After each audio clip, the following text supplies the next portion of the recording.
Chapter 998, Seed of Darkness. Back on Itnes, Michael and Gaia soared through the expansive blue sky, their wings carrying them gracefully above the lush and vibrant forest below.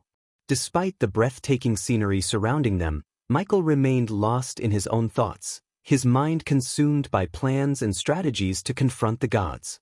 Not a word escaped his lips as he delved deeper into his contemplations, focused on the daunting task that lay ahead. After flying for nearly 3 hours, a majestic mountain came into view on the horizon. Its towering peaks seemed to kiss the heavens, casting shadows over the land below.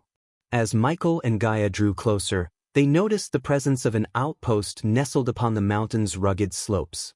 The Skyhall soldiers had established this formidable fortress, complete with towering structures, imposing metal gates, and vigilant soldiers clad in gleaming armor patrolling its premises.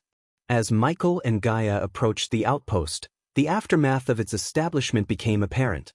The once vibrant and flourishing forest surrounding the outpost had been mercilessly destroyed, reduced to a desolate expanse of ashen ground. The stark contrast between the lifeless, charred earth and the edge of the forest, still adorned with its array of colors, was a sobering sight. Even from above, Michael and Gaia could feel the residual heat radiating from the scorched ground. The flames set by the Skyhall soldiers to clear the area and secure their outpost had left an indelible mark on the landscape. The scent of smoke lingered in the air, a reminder of the destruction that had taken place. As Michael and Gaia hovered in the sky, Michael's piercing gaze fixated on the outpost sprawled before him. The outpost resembled a formidable fortress, strategically positioned at the base of the tall mountain.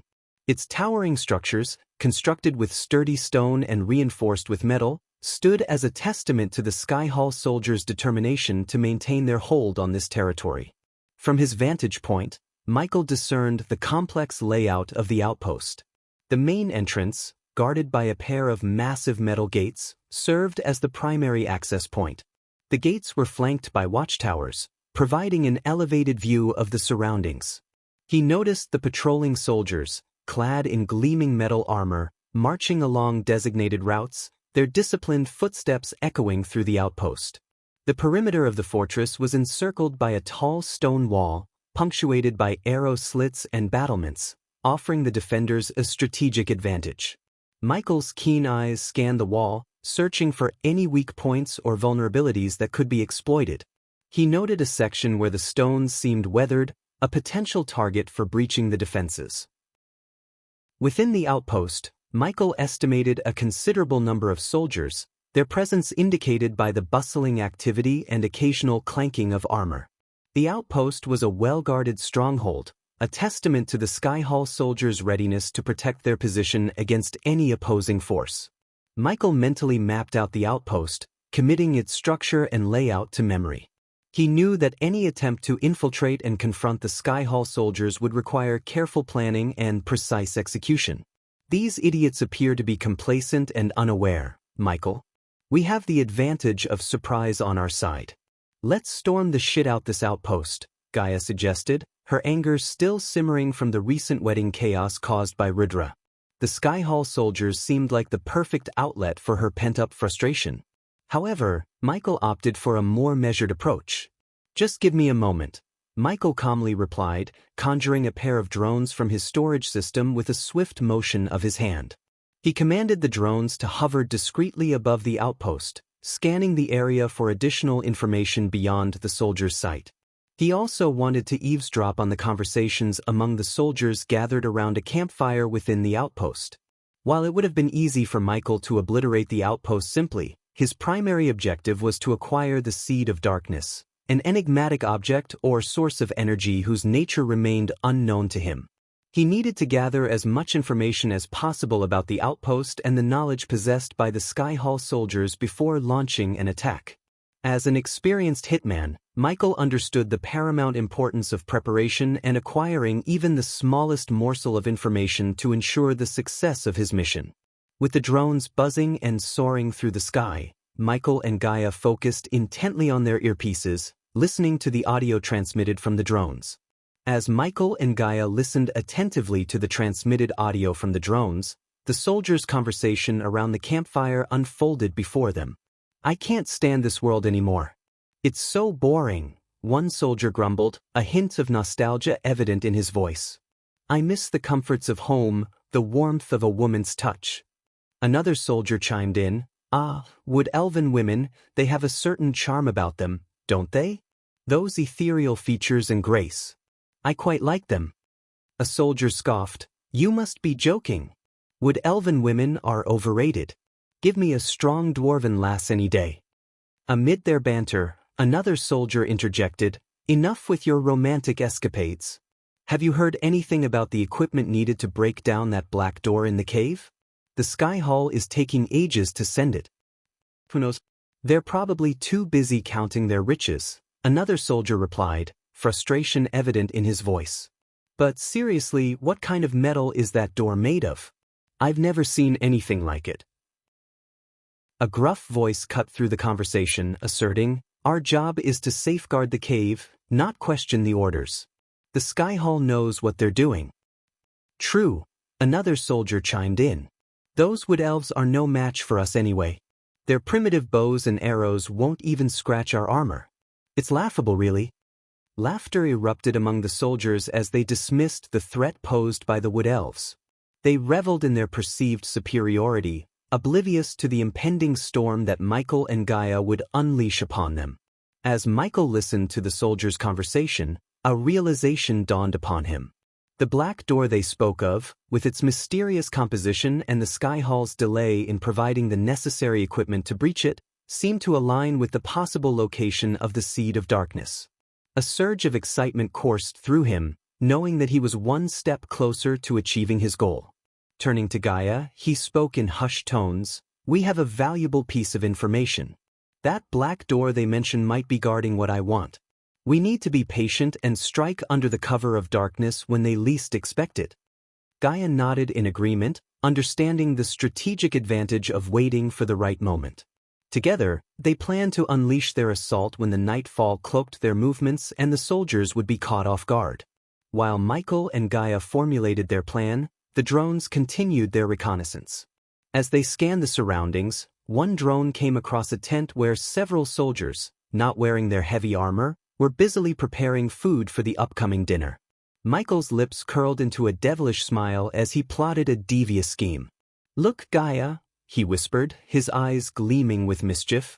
"We have an opportunity to give these soldiers a special treat." With calculated precision, Michael maneuvered the drone closer to the tent, capturing footage of the soldiers handling the ingredients and preparing the meals. His mind whirred with thoughts of infusing the food with a subtle poison, a method to weaken their ranks before their ultimate assault.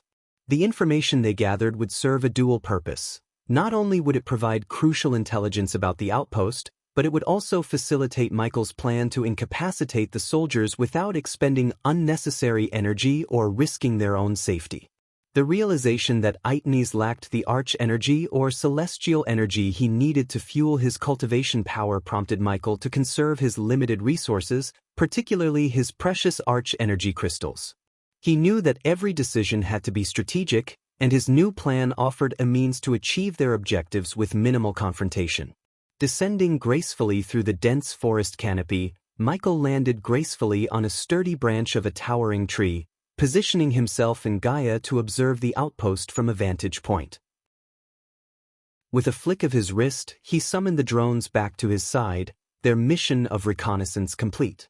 "I can see what you are up to, but I still want to storm the outpost and kill them with my own hands." Gaia expressed her desire to storm the outpost and engage in direct combat, her fiery spirit eager for action. However, Michael remained resolute, his calm demeanor reflecting his calculated approach. "The best fight is one we win without raising our fists," he responded, his voice steady and assured. He knew that leveraging their advantage and avoiding unnecessary conflict would maximize their chances of success. As the drones returned, Michael deftly retrieved colorless vials from his system storage. Tapping the drone's undersides, he revealed a hidden compartment large enough to accommodate each vial. Placing the vials inside, he sealed the compartments with practiced ease. With the vials securely in place, the two drones resumed their flight towards the outpost. However, Michael knew that getting close enough to poison the boiling porridge cauldron undetected would be a challenge. He needed a distraction, and fortunately, his wife possessed a talent for creating chaotic diversions. "Honey, if you may," Michael playfully requested, fully aware that using the endearment would elicit a response from Gaia. As expected, she rolled her eyes and playfully punched him on the shoulder. Even in the midst of their mission, Michael took joy in teasing her and making her angry. "That sounds so cringe, I want to throw up," Gaia quipped, summoning her long bow into her hand with a swift motion. Knocking an explosive arrow onto her bowstring, she took aim at a tent situated a distance away from the food preparation area. Her intention was to create an explosion that would draw the attention of the soldiers, prompting them to rush outside to investigate. With a steadying breath, Gaia focused her aim and released the arrow. The explosive projectile soared through the air, covering a distance of at least 400 meters before finding its mark on the targeted tent. In an instant, the arrow detonated with a resounding blast, unleashing chaos within the outpost's confines. The sudden explosion jolted the soldiers inside the food preparation tent, startling them from their tasks.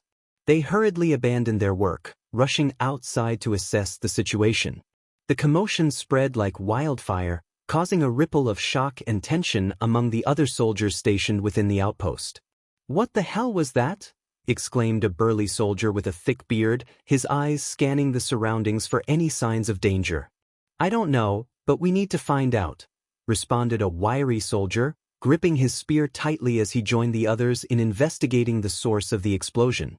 As the soldiers anxiously dispersed, their attention fixated on the aftermath of the blast, Michael seized the opportunity. Swiftly maneuvering the drones, he expertly controlled their movements, guiding them toward the various food stations scattered around the outpost. With each drone equipped to spray the poison from the concealed vials, Michael directed them to contaminate every dish, including the large cauldron of porridge bubbling over an open flame. "Let's make sure they all get a taste of our little surprise," Michael muttered, his voice filled with devious satisfaction. The drones moved swiftly and efficiently, their poison-laden sprays coating the meals, unseen by the soldiers preoccupied with the explosion. Just as quickly as they had arrived, the drones retreated into the sky, disappearing from sight before anyone could spot them. From their vantage point in the trees, Michael and Gaia observed the chaos unfolding within the outpost, the soldiers now oblivious to the impending threat lurking within their food. Michael's lips curled into a satisfied smirk, knowing that their plan was well underway. "They won't even know what hit them," he whispered to Gaia, his voice laced with a mix of anticipation and triumph. When the darkness covered the world and night fell, Michael and Gaia soared through the air toward the outpost. As they descended upon the scene, a horrifying sight greeted their eyes. The soldiers, once bustling with life, now lay sprawled across the ground, their bodies racked with pain and suffering. Some soldiers coughed violently, spewing blood from their mouths, while others remained motionless, their life forces extinguished. The once proud and formidable warriors now appeared frail and broken. Their faces contorted with agony, marked by veins pulsating an ominous shade of purple. The air itself seemed tainted, heavy with the metallic scent of blood and the haunting symphony of groans and retching. The poison had taken its toll, its effects lingering long enough to ensure that each soldier had consumed the tainted food. It was a slow and agonizing demise, affording them no respite from their torment. Their groans echoed through the night, accompanied by the haunting symphony of coughs and the sickening splatter of blood. Theta and Michael and Gaia observed the grim aftermath, their expressions a mix of morbid fascination and detachment. The scene before them was a testament to their meticulous planning, a reminder of the lengths they were willing to go to achieve their goal. "They got what they deserve," Michael muttered, his voice barely audible over the cacophony of suffering. As the night stretched on, the groans grew fainter, replaced by an eerie silence. The last vestiges of life slipped away, leaving only the stillness of death in its wake. The once bustling outpost now stood as a grim testament to their victory, a reminder of the power they wielded. Michael's gaze shifted towards the gaping maw of a nearby cave, a foreboding darkness that beckoned to him. He could sense that within its depths lay the answers he sought, the black door and the seed of darkness. Determination burned within him as he took a step closer, ready to embark on the next phase of his perilous journey. Chapter 999. Way to wake up the system permanently. As Michael ventured deeper into the mountain, the cavern revealed remnants of broken puppets scattered amidst the gray stones etched with mysterious runes. The sight of these fragments evoked memories of golems in Gaia's mind, prompting her to maintain a vigilant and silent demeanor. Illuminating their path, two beams of bright light emitted from the intricately engraved skull adorning their chest armor. With each step, Michael observed the telltale signs of a fierce struggle, evidenced by shattered stone pieces and bloodstains splattered across the walls. It was clear that the Sky Hall soldiers had encountered a formidable defense protecting the coveted seed of darkness. Finally reaching the end of the cave, Michael confronted a foreboding black metal gate.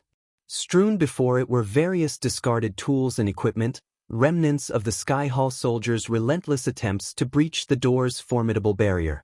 Among the scattered remnants stood a formidable siege machine, a testament to their desperate efforts. Intrigued, Michael approached the gate, his hand instinctively reaching out to touch its cold, impenetrable surface. Gaia, running her fingers along the door, murmured in awe, "This metal, it feels the same as your dark swords." Michael nodded, acknowledging the similarities. "It does bear resemblance, but it is not the same," he replied. Although the door appeared to be crafted from a similar material to his dark swords, Michael discerned its inherent weakness in comparison. To others, particularly the Sky Hall soldiers, this metal seemed impenetrable. And it was precisely because of this impenetrability that the soldiers had been thwarted in their attempts to breach its formidable barrier. Michael couldn't help but feel a sense of satisfaction at the door's resilience, knowing it had safeguarded what lay beyond from falling into the wrong hands. In a bold move, Michael unleashed a powerful punch upon the unyielding door, causing the cave to tremble and the very foundations to quake. "That is not a good idea," Gaia, witnessing the impact, voiced her concern, cautioning him about the potential repercussions. Nodding in agreement, Michael glanced back at her and issued a warning. "Step it. Things are about to heat up," he advised, his eyes ablaze with determination. With a swift motion, he conjured a searing ball of dark flames, its malevolent glow casting an eerie light upon the surroundings. Directing the stream of intense heat towards the door, the dark flames made contact with the once impervious metal surface, causing previously unseen runes to ignite with a vibrant glow. Gradually, the dark flames began their relentless assault, causing the metal door to slowly yield and warp like molten wax beneath the scorching onslaught. With each passing moment, the door succumbed to the irresistible force of the dark flames, gradually dissolving away to reveal the hidden sanctum concealed within. As Michael and Gaia stepped into the inner sanctum, they were greeted by a sight that left them awestruck. The spacious hall was enveloped by walls of crystalline blue, shimmering with an ethereal radiance that bathed the entire chamber in a dim, mystical glow. The crystallized walls seemed to hold secrets of ancient times, as if whispering tales of forgotten knowledge and long-lost power. Standing as sentinels around the hall were towering metal statues, their imposing figures casting elongated shadows upon the polished floor. The statues possessed an air of ancient wisdom, their stoic gazes fixed upon the center of the hall where a sliver of luminous energy floated gracefully above a majestic metal pillar. As Michael and Gaia ventured further into the hall, the metal black door they had melted down behind them abruptly came to life once again. The door, seemingly rejuvenated by an unseen force, closed with a resounding thud, sealing off their entry and shrouding the sanctum in an atmosphere of mystery and isolation. The atmosphere in the inner sanctum was heavy with an ancient presence, as if the very air held the essence of bygone eras. Gaia's eyes widened in awe and intrigue as she took in the sight before her. She had traversed many enigmatic ancient locations in her lifetime, but this hall possessed an indescribable quality that set it apart. It exuded an unmistakable aura of antiquity, as though it had been untouched by the passing of time. Michael, his focus unwavering, fixated his gaze on the ethereal sliver of light suspended in the center of the hall. With cautious steps, he advanced towards the radiant glow. Deep within, he knew that acquiring another seed of darkness would not be a simple task. The system had revealed that he required one more seed to ascend to the next level of his godhood, and he understood the magnitude of the challenges that lay ahead. His own armor was a seed of darkness, yet he required one more to reach the next godhood level according to the system. Just as Michael had anticipated, a resounding voice reverberated through the expanse of the hall, abruptly halting Michael and Gaia in their tracks. It was a voice that bore a resemblance to that of a woman, yet it exuded an unmistakable air of authority and supremacy. "Welcome, God of Darkness, to your first trial," the voice boomed, its power intertwining with the very essence of the hall. The imposing presence of the voice sent shivers down their spines, as an unseen force wrapped around them, rendering them immobile. The once free movement of their bodies was now stifled by the grip of this invisible paralysis. And as Michael and Gaia stood there, helpless, the commanding voice continued its address. "Speed, dear God of Darkness, is a formidable power that transcends mortal limitations," the ancient voice proclaimed with an air of wisdom. "In the realm of gods, the swiftness of movement defines the boundaries of one's might. Your mortal speed, though impressive by mortal standards, is as sluggish as a turtle compared to even the most leisurely of gods." Michael and Gaia listened intently, their bodies held captive by the unseen force that bound them. They could only absorb the words of the voice, unable to react or respond. "Before you may claim the coveted seed of darkness," the voice continued, "you must prove yourself worthy by overcoming a trial that will test the very essence of your speed. Within this ancient hall lies a path fraught with challenges designed to push your limits and unlock the swiftness hidden within you. Only then shall you be deemed deserving of the seed that holds the power of darkness." The words of the ancient voice echoed in Michael's mind, leaving him with a lingering sense of uncertainty. Why was this trial necessary now, when he had obtained the dark flames without such an ordeal? He pondered the purpose behind this test of speed and its connection to acquiring the seed of darkness. The system remained dormant, unable to provide the answers he sought. Michael could only hope that once the system awakened, it would reveal the number of seeds required to awaken its power fully. The words of the ancient voice echoed in Michael's mind, leaving him with a lingering sense of uncertainty. Why was this trial necessary now, when he had obtained the dark flames without such an ordeal? He pondered the purpose behind this test of speed and its connection to acquiring the seed of darkness. The system remained dormant, unable to provide the answers he sought. Michael could only hope that once the system awakened, it would reveal the number of seeds required to fully awaken its power. As the echoes of the ancient voice faded, the oppressive force that had held Michael captive dissipated, granting him the freedom to move. However, Gaia remained ensnared, still trapped by the invisible grasp of the unseen power.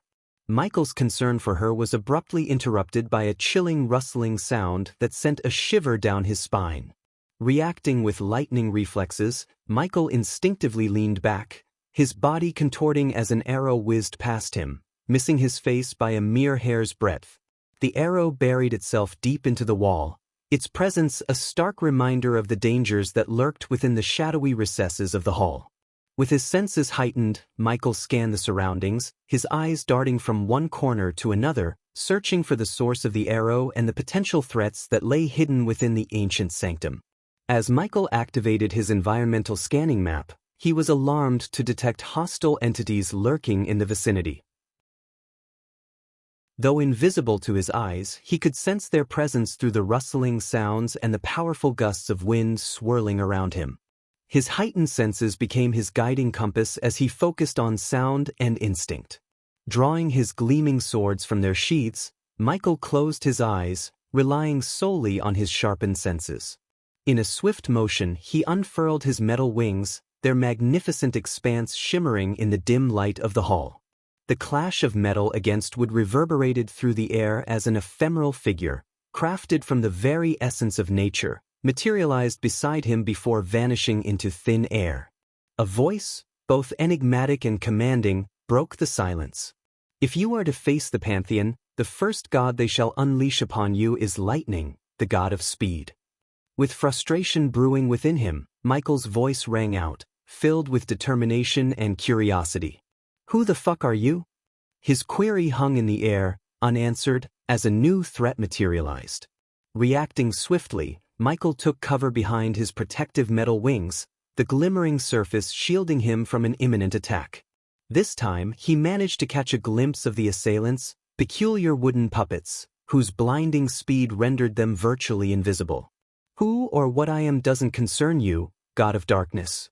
Instead, focus on the formidable challenge before you. The puppets you currently face are mere fragments of Lightning's power. Imagine the magnitude of his true form. You must grow stronger and faster, for this trial marks the beginning of your preparation for the impending battle against the gods. With each relentless strike from the invisible puppets, Michael's wings emitted sparks, bearing witness to the ferocity of their assault. Enough! But in a moment of fierce determination, Michael bellowed, commanding their onslaught to cease. Unleashing the full power of his wings, he sent the wooden puppets hurtling through the air, their hold broken. The hall plunged into an even deeper darkness as Michael invoked the Death Range, its ominous aura enveloping him.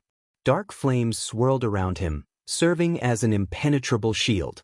Sensing another puppet approaching from behind, he conjured the Sileni's spell, causing time to slow within a meter radius. To his surprise, even within the slowed-down zone, the wooden puppet moved with disorienting speed. Undeterred, Michael swiftly swung his sword at the precise moment, cleaving the puppet in two with a decisive stroke.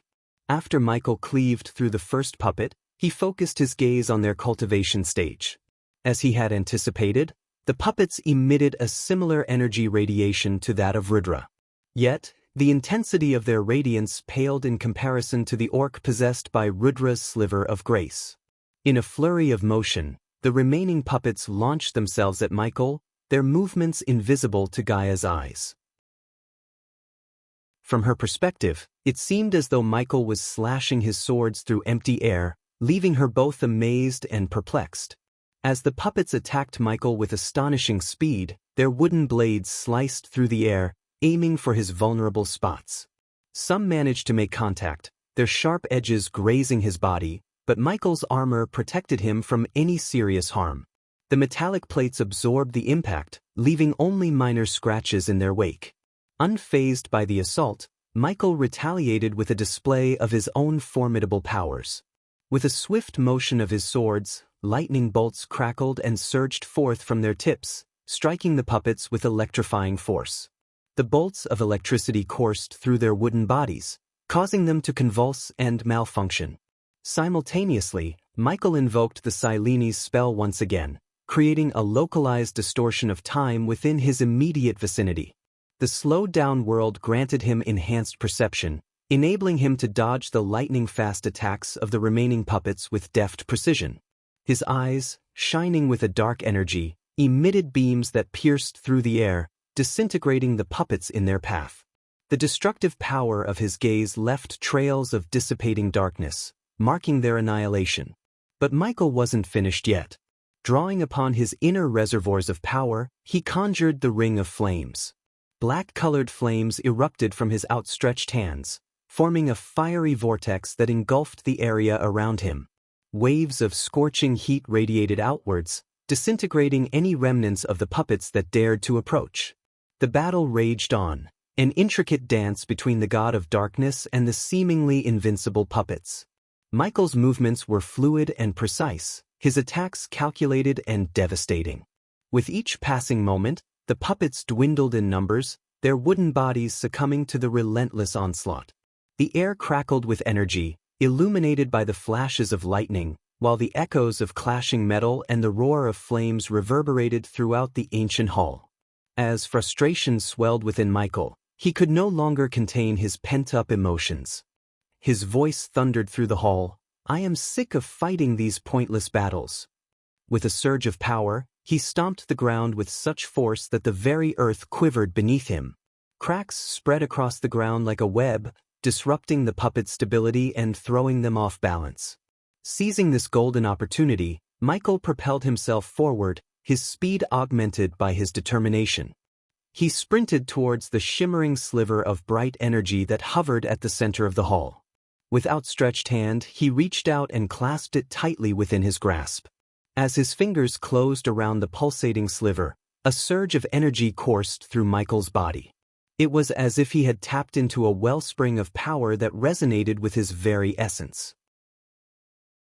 The radiance of the energy seeped into his being, empowering him with renewed strength and resolve.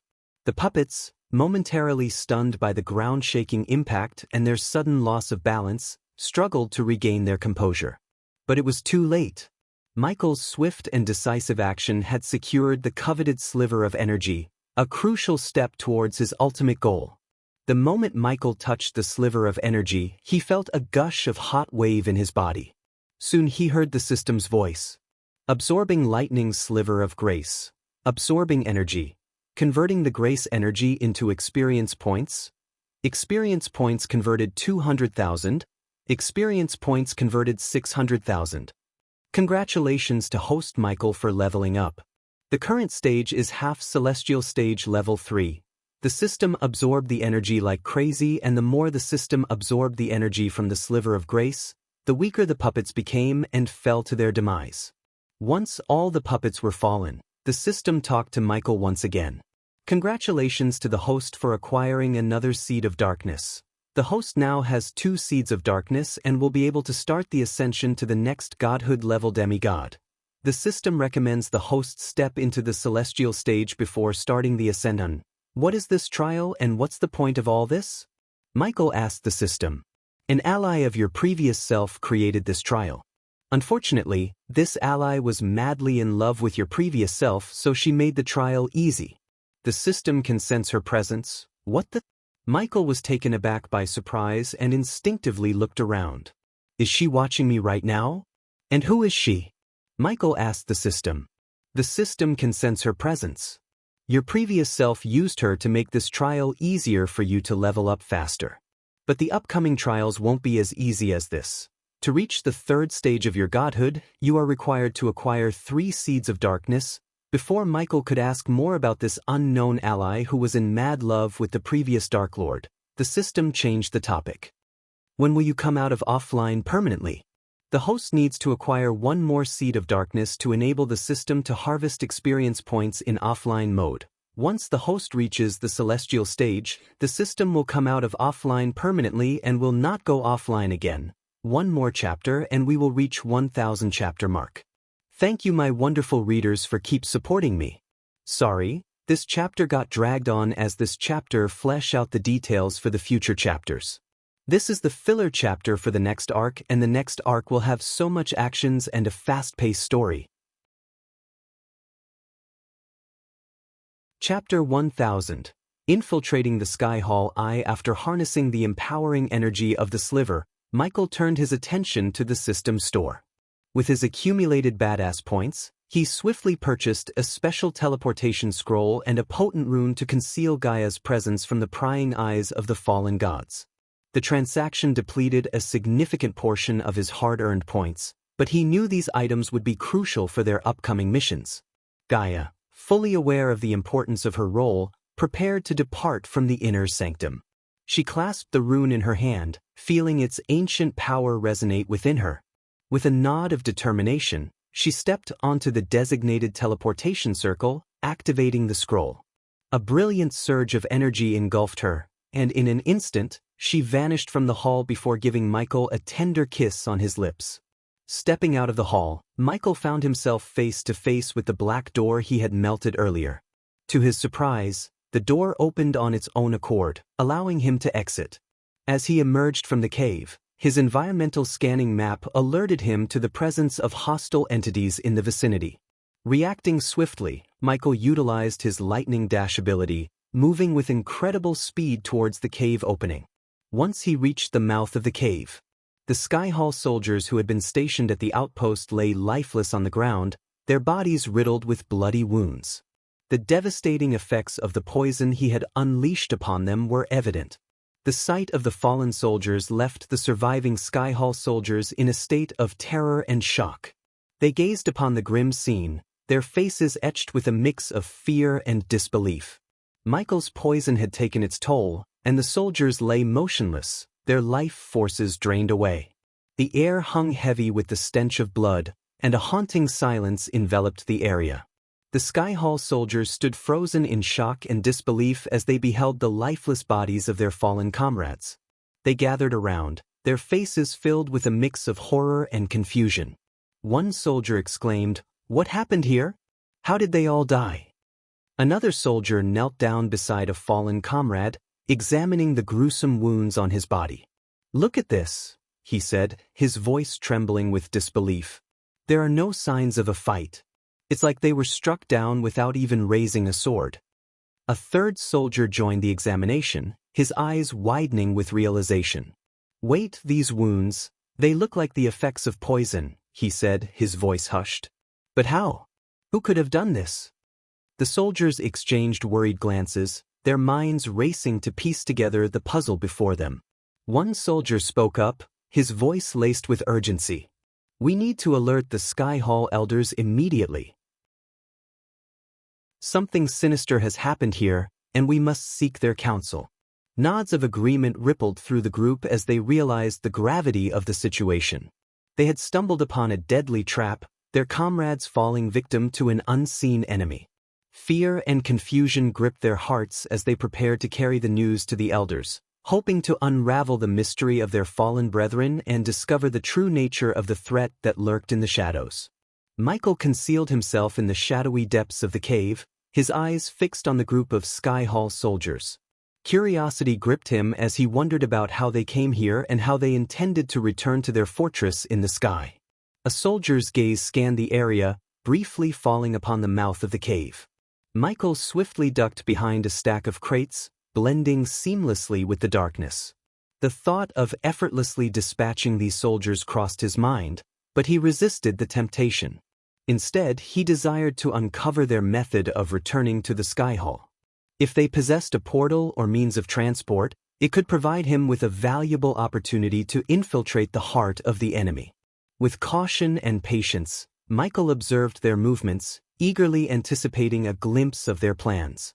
Hidden in the shadows, he remained vigilant, his mind focused on unraveling the secrets that lay before him. Silently, Michael maneuvered through the outpost, utilizing the various objects scattered throughout to conceal himself from the vigilant Sky Hall soldiers. He expertly slipped behind tents, carefully sidestepped boxes, and found refuge amidst the dummies, tables, and chairs. With each movement he blended seamlessly into his surroundings, becoming one with the shadows. Hidden behind a stack of crates, Michael listened intently to the soldiers as they continued to examine the lifeless bodies of their fallen comrades. The sight of purple veins, blood seeping from eyes, nose, and ears sent shivers down their spines.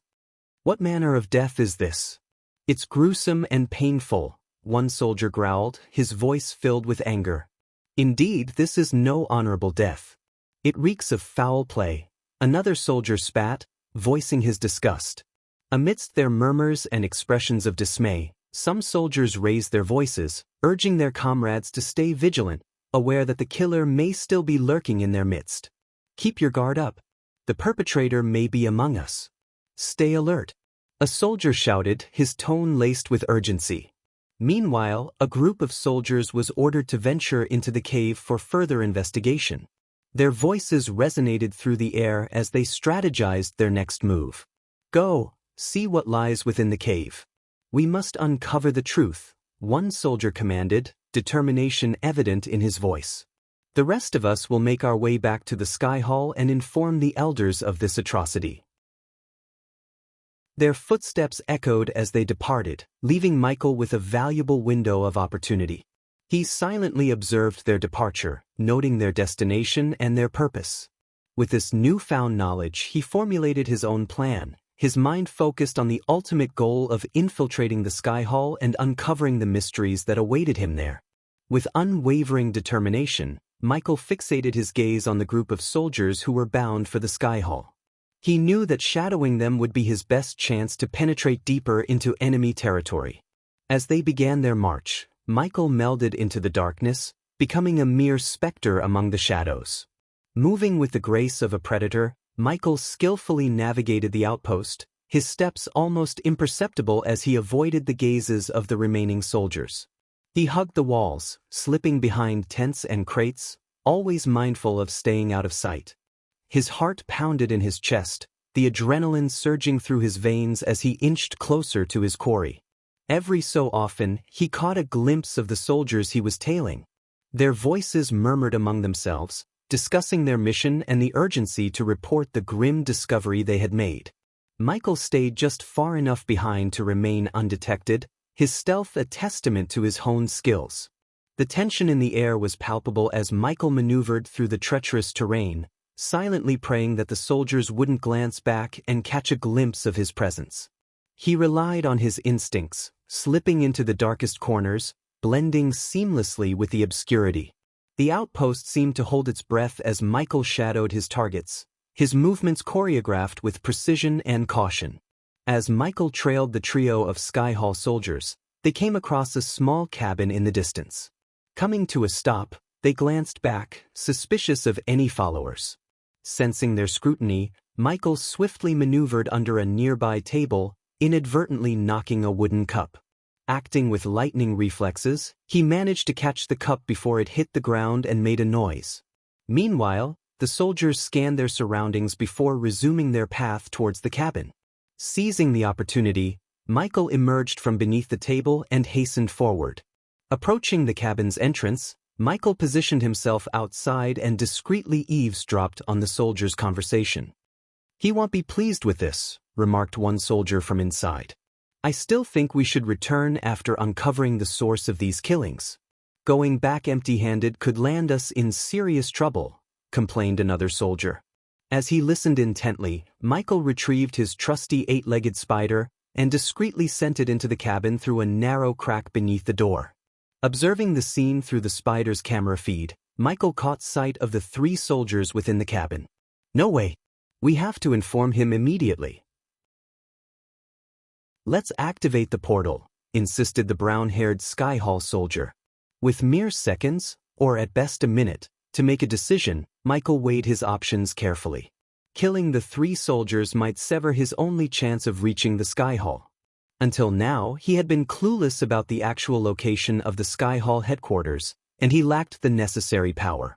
However, things had changed, and he now possessed the strength and perhaps an opportunity to enter the heart of the enemy. Yet, if he wasted time without eliminating the soldiers, they could vanish from his sight, leaving him in the dark. Michael had only a few precious seconds to uncover their plan for reaching the Sky Hall. Fortunately, luck was on his side as he witnessed one of the Sky Hall soldiers retrieve a silver coin from his pocket. The copper coin bore a striking resemblance to the one he had taken from Jacobus' brother. Read chapter 838 to refresh your memories about this copper coin. Michael observed a rune on the wooden cabin wall, resembling a swirling vortex, before the soldier. Though he wasn't a rune master, his experience with Eladir had granted him some knowledge. It seemed that the coin needed to be placed on the rune to activate a portal, the probable means of teleportation. However, the predicament lay in the fact that if the soldiers placed the coin on the rune, they would be whisked away, leaving Michael with no means of reaching the Sky Hall. To prevent this, he swiftly cast the Sileni's spell, causing time to slow down within a confined bubble encompassing him and the soldiers. With the soldiers frozen in time, Michael sprang into action. He deftly unsheathed his dark sword from his back and swiftly severed the hand of the soldier holding the copper coin. The slowed time prevented blood from spraying or the soldier's scream from escaping his lips. Michael then swung his sword again, beheading the soldier, while simultaneously releasing a bolt of lightning from his outstretched finger, piercing the skull of the second soldier. With a swift motion, he cleaved the 3rd soldier in half with his sword. As the 3rd soldier perished, time resumed its normal flow, revealing the brutal aftermath in real time. Blood sprayed from the severed hand and neck of the 1st soldier while his decapitated head flew through the air. The 2nd soldier fell lifeless, a small wisp of smoke rising from the center of his forehead, indicating where the lightning bolt had struck. The 3rd soldier lay on the ground, bisected, blood staining the cabin red. However, not a single sound escaped, and no reinforcements rushed to their aid. The coin soared through the air, effortlessly caught by Michael's outstretched hand. Without wasting a moment, he pressed the skull-shaped engraving at the center of his armor. In a mesmerizing display, the armor began to shrink, folding in on itself until it vanished completely, leaving behind only a small skull. This remarkable ability was a testament to Michael's exceptional forging skills and his unique inventor trait. Swiftly, Michael stowed the skull into his system storage, a hidden compartment capable of holding various items. He then knelt beside the fallen soldier, the one whose head had been pierced by the lethal lightning bolt. Purposefully, he chose not to employ his dark sword, as he had a different plan in mind. With practiced efficiency, Michael stripped the soldier of his garments and carefully donned the soldier's silver armor atop his own attire, meticulously blending into the guise of a Sky Hall soldier. Then he took out a pale brown potion from the system storage and drank it in one gulp. "I'm coming for you, Sky Hall," Michael muttered, a fierce determination burning in his eyes. With a hint of anger flickering, he confidently positioned the coin on the shimmering rune. In an instant, a brilliant light erupted from the rune as the coin made contact, whisking Michael away from the cabin in a flash of teleportation. "We have reached the mark of 1,000 chapters, and I couldn't be happier. Thank you all for keep supporting me, and I pray and wish for your continuous support. Now, where are my super gifts and awesome other gifts? Wink wink shamelessly." Chapter 1001. Infiltrating the Sky Hall 2 in an instant, Michael found himself standing in a vast hall that made him feel incredibly small. The sheer size of the hall was awe-inspiring, with a towering ceiling that could easily accommodate a 10-story building. As he entered the Sky Hall, Michael noticed that the potion he had consumed had caused his beard to grow thick and bushy, and his hair had lengthened into flowing black locks. Although venturing into the heart of the enemy without any prior knowledge was undeniably risky, Michael saw it as a golden opportunity to gather valuable information and, if he was fortunate, disrupt their operations from within. Gathering his wits, Michael began to walk with purpose, attempting to blend in as if he belonged there. His destination was the sole door located at the far end of the expansive hall. To his surprise, there were no soldiers present in this immense space. However, his curiosity was swiftly satisfied when a group of soldiers materialized out of thin air, utilizing the power of teleportation. This group consisted of 5 soldiers, burdened with an intriguing ancient coffin. The coffin itself had an unmistakable air of antiquity, adorned with intricate runes etched in an unknown language. Weathered cracks marred its surface, and a layer of mud clung to its exterior.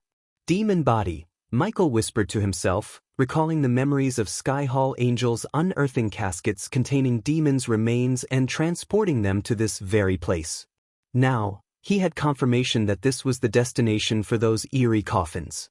As the group of soldiers carried the heavy coffin, Michael observed them closely.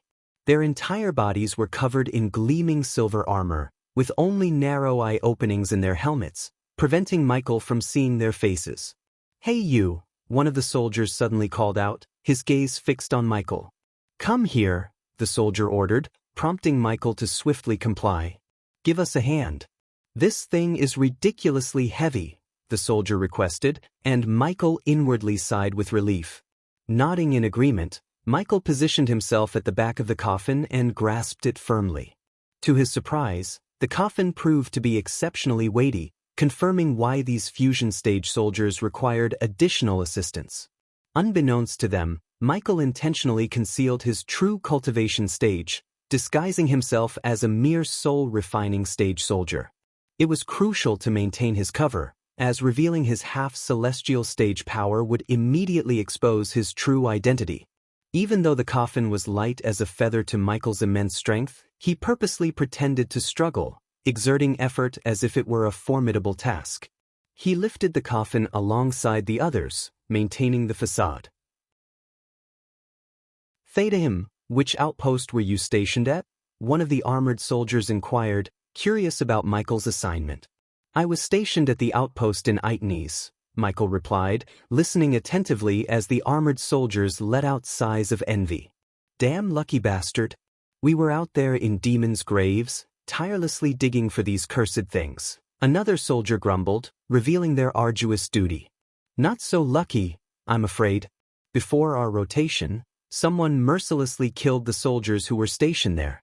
I was on my way to inform the elders. Michael lied convincingly, portraying a loyal soldier deeply affected by the shocking incident. What? Why didn't you mention it earlier? One of the armored soldiers exclaimed, clearly taken aback by the revelation. All right, the toxic removal room is just over there. Once we place this coffin there, you can go and inform the elders. Another soldier instructed, pointing towards their destination. Internally, Michael despised this risky plan. He had no knowledge of the layout or security measures in this place, making it a leap of faith. He relied solely on his adaptability and the teleportation scroll safely stored in his system storage, serving as a potential means of escape if things took a turn for the worse. This was the first time Michael had ventured into such perilous territory, fully aware of the stakes involved. Michael nodded in acknowledgement, observing the soldiers hasten their steps. As they reached the door, it automatically slid open, revealing a sprawling corridor lined with numerous rooms on both sides. Stepping out, Michael found himself amidst a bustling scene. Soldiers of various races, adorned in diverse armors, moved with purpose through the corridor, entering and exiting rooms with remarkable precision. However, what truly caught Michael's attention was the archway positioned at the far end of the corridor, through which the soldiers were passing. Glowing runes adorned the arch, indicating some form of detection or defensive array. Michael's instincts told him that these runes might unveil his true identity, exposing his disguise. He swiftly assessed the situation, his mind working at its peak as he devised a new plan to navigate through the potential threat. As the armored soldiers continued carrying the coffin, they approached a room labeled Toxin Removal. Remember, don't mention that we kept you here, all right? One of the soldiers cautioned. Of course not. We soldiers have to stick together, right? Michael responded, skillfully manipulating their emotions. Although his words were calculated, they held a deeper purpose. Having observed the angels handling the coffins during the excavation, Michael deduced that these armored soldiers were likely under their command. If the angels had been directly involved, he would have witnessed their presence. Dressed as a foot soldier himself, Michael sympathized with his companions, reinforcing a sense of camaraderie. Fortunately, his manipulation proved successful, and the soldiers opened the door. To Michael's astonishment, instead of a mere room, he beheld a vast warehouse stretching before him. Countless coffins were meticulously stacked within, numbering in the hundreds or even thousands. At the far end of the room, he noticed a tubular structure, from which an invisible force lifted the coffins, propelling them along the tube-like pathway. Well placed here, one of the armored soldiers pointed to a vacant spot that perfectly matched the size of the coffin. With coordinated efforts, the group of 6 carefully positioned the coffin in its designated spot. Finished. Now, return to the demon's grave, and you can inform your elder, stated one of the soldiers, to which Michael nodded in agreement. Walking alongside the soldiers, Michael seized the opportunity as they approached the door.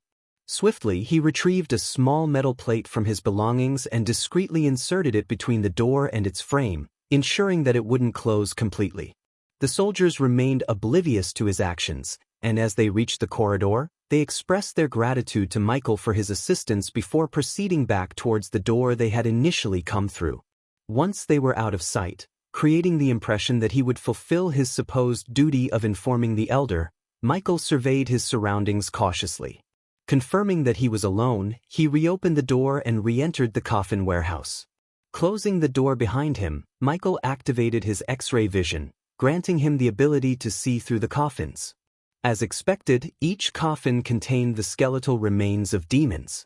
Michael's face contorted with a mixture of surprise and concern. They must have some sinister plans involving these bodies. If only I had a means to teleport them elsewhere, Michael muttered to himself. However, he recognized that his current abilities did not grant him such power, at least until the system was restored. Aware of the limited time he had before someone might stumble upon the room, Michael sprang into action. He swiftly retrieved a handful of spiders and strategically launched them toward the upper walls and concealed corners of the room. These spiders would function as his personal surveillance cameras, transmitting live footage to the dark castle and his tablet. After deploying more spiders to gather valuable information, Michael hastened toward the tubular structure that served as a pathway to another location. With swiftness, he affixed a spider onto one of the coffins, which was gradually lifted from the ground by an unseen force. As the coffin entered the tubular passage, Michael observed the spider's live feed in his mind. Within the feed, he witnessed the coffin arriving in a room where several individuals dressed in white robes meticulously examined its contents. They scribbled notes, assigned numbers to the coffins, and then directed them to be transported elsewhere. Number 422, in pristine condition, a bespectacled man remarked, thoroughly inspecting the coffin adorned with the tiny spider. "Send it to the rising hall," commanded a young man, waving his hand to guide the coffin to a designated corner of the room. "Fuck it," frustration surged within Michael as he absorbed this information. His attention swiftly turned to the next coffin awaiting levitation and inspection. Without hesitation, Michael swiftly slid open the top of the coffin, allowing ancient dust and trapped air to escape into the surroundings. Within, he discovered the skeleton of a demon. Realizing time was of the essence, Michael made a split-second decision. He leaped into the coffin and swiftly closed its lid, ensconcing himself within its confines. After a few moments, Michael sensed the coffin being lifted from the ground, smoothly gliding through the tubular passage. So far, everything was proceeding without a hitch, and he silently prayed for this streak of good fortune to persist. As the coffin reached the subsequent room, the young man proceeded to examine its contents. From within the coffin, Michael could audibly hear and visually witness the unfolding events, thanks to the spider serving as his eyes and ears. "Number 423, in mint condition," the young man remarked, jotting down meticulous notes and affixing a number to the coffin, just as he had done previously. "Send this one to the rising hall," he directed, finalizing his assessment. Inside the confines of the coffin, Michael regulated his breathing and slowed his heartbeat to ensure his survival in the cramped space. As an undisclosed amount of time passed, a sudden and deafening bell echoed throughout the hall. Through the eyes of the spider, Michael witnessed a burst of red light illuminating the room. The abrupt alarm sent the workers into a state of panic, their voices filled with confusion and concern. "What's happening? Is it an emergency? Something's wrong. We need to evacuate. Quick, follow the protocol. Everyone out of the room."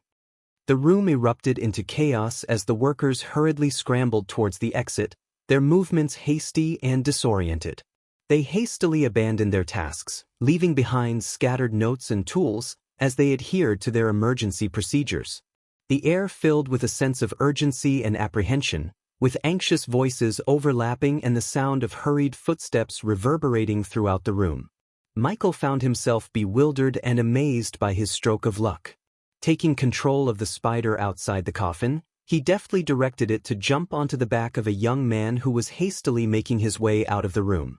Oblivious to the tiny spider clinging to his back, the young man continued his frantic rush. As Michael observed the chaotic corridor outside, he witnessed a scene of turmoil and confusion. Soldiers were sprinting in every direction, the entire hall trembling under their hurried footsteps. Moreover, a sudden eruption of destruction caught Michael's attention. A brilliant beam of light demolished everything in its path, reducing carpets to ashes and reducing once beautiful portraits to mere rubble. The archway, adorned with intricate runes, exploded in a haze of smoke. The young man and several other workers, guided by Sky Hall soldiers, sprinted away from the crumbling arch, seeking safety. Focused on capturing the unfolding chaos, Michael instructed the spider to leap from the young man's back to the nearby wall, diligently recording every detail. Amidst the billowing smoke, a figure gradually emerged, distinct even in the obscured atmosphere. "Noah," Michael murmured, recognizing the familiar presence. Chapter 1002, Finding Noah. As Michael witnessed the sight of Noah surrounded by the fusion stage Sky Hall soldiers, he noticed a fierce determination in Noah's eyes. They blazed with an intense, pure white light, a testament to his inner power. Standing there with his muscular frame and bare-chested, clad only in white trousers, Noah exuded an aura of strength. The Sky Hall soldiers, realizing the formidable opponent before them, shouted commands at Noah, their voices tinged with a mix of urgency and authority. "Stand down, Noah. Surrender peacefully." One soldier barked, his voice filled with a hint of fear. "You're outnumbered, Noah. There's no escape." Another soldier called out, his tone laced with a mix of bravado and caution. Yet, Noah remained resolute, his fists clenched tightly. He stood tall, unwavering as if rooted to the ground. The white light in his eyes intensified, a reflection of his unwavering determination and unyielding spirit. The Sky Hall soldiers cautiously circled Noah, their weapons drawn and ready for any sign of aggression. Tension hung heavy in the air as both sides stood at the precipice of confrontation. As Noah's eyes burned with pure white light, he channeled his inner power, snapping his fingers with a resounding crack. In an instant, a powerful wave of light erupted from his fingertips, radiating outward like a brilliant shockwave. The force of the blast sent the Sky Hall soldiers surrounding him hurtling through the air, their bodies tumbling and crashing into the walls with a cacophony of impacts. Seizing the opportunity amidst the chaos, Michael swiftly assessed the situation. He realized that Noah, somehow brought to the Sky Hall while he was unconscious, had tapped into a newfound strength, perhaps granted to him by his grace.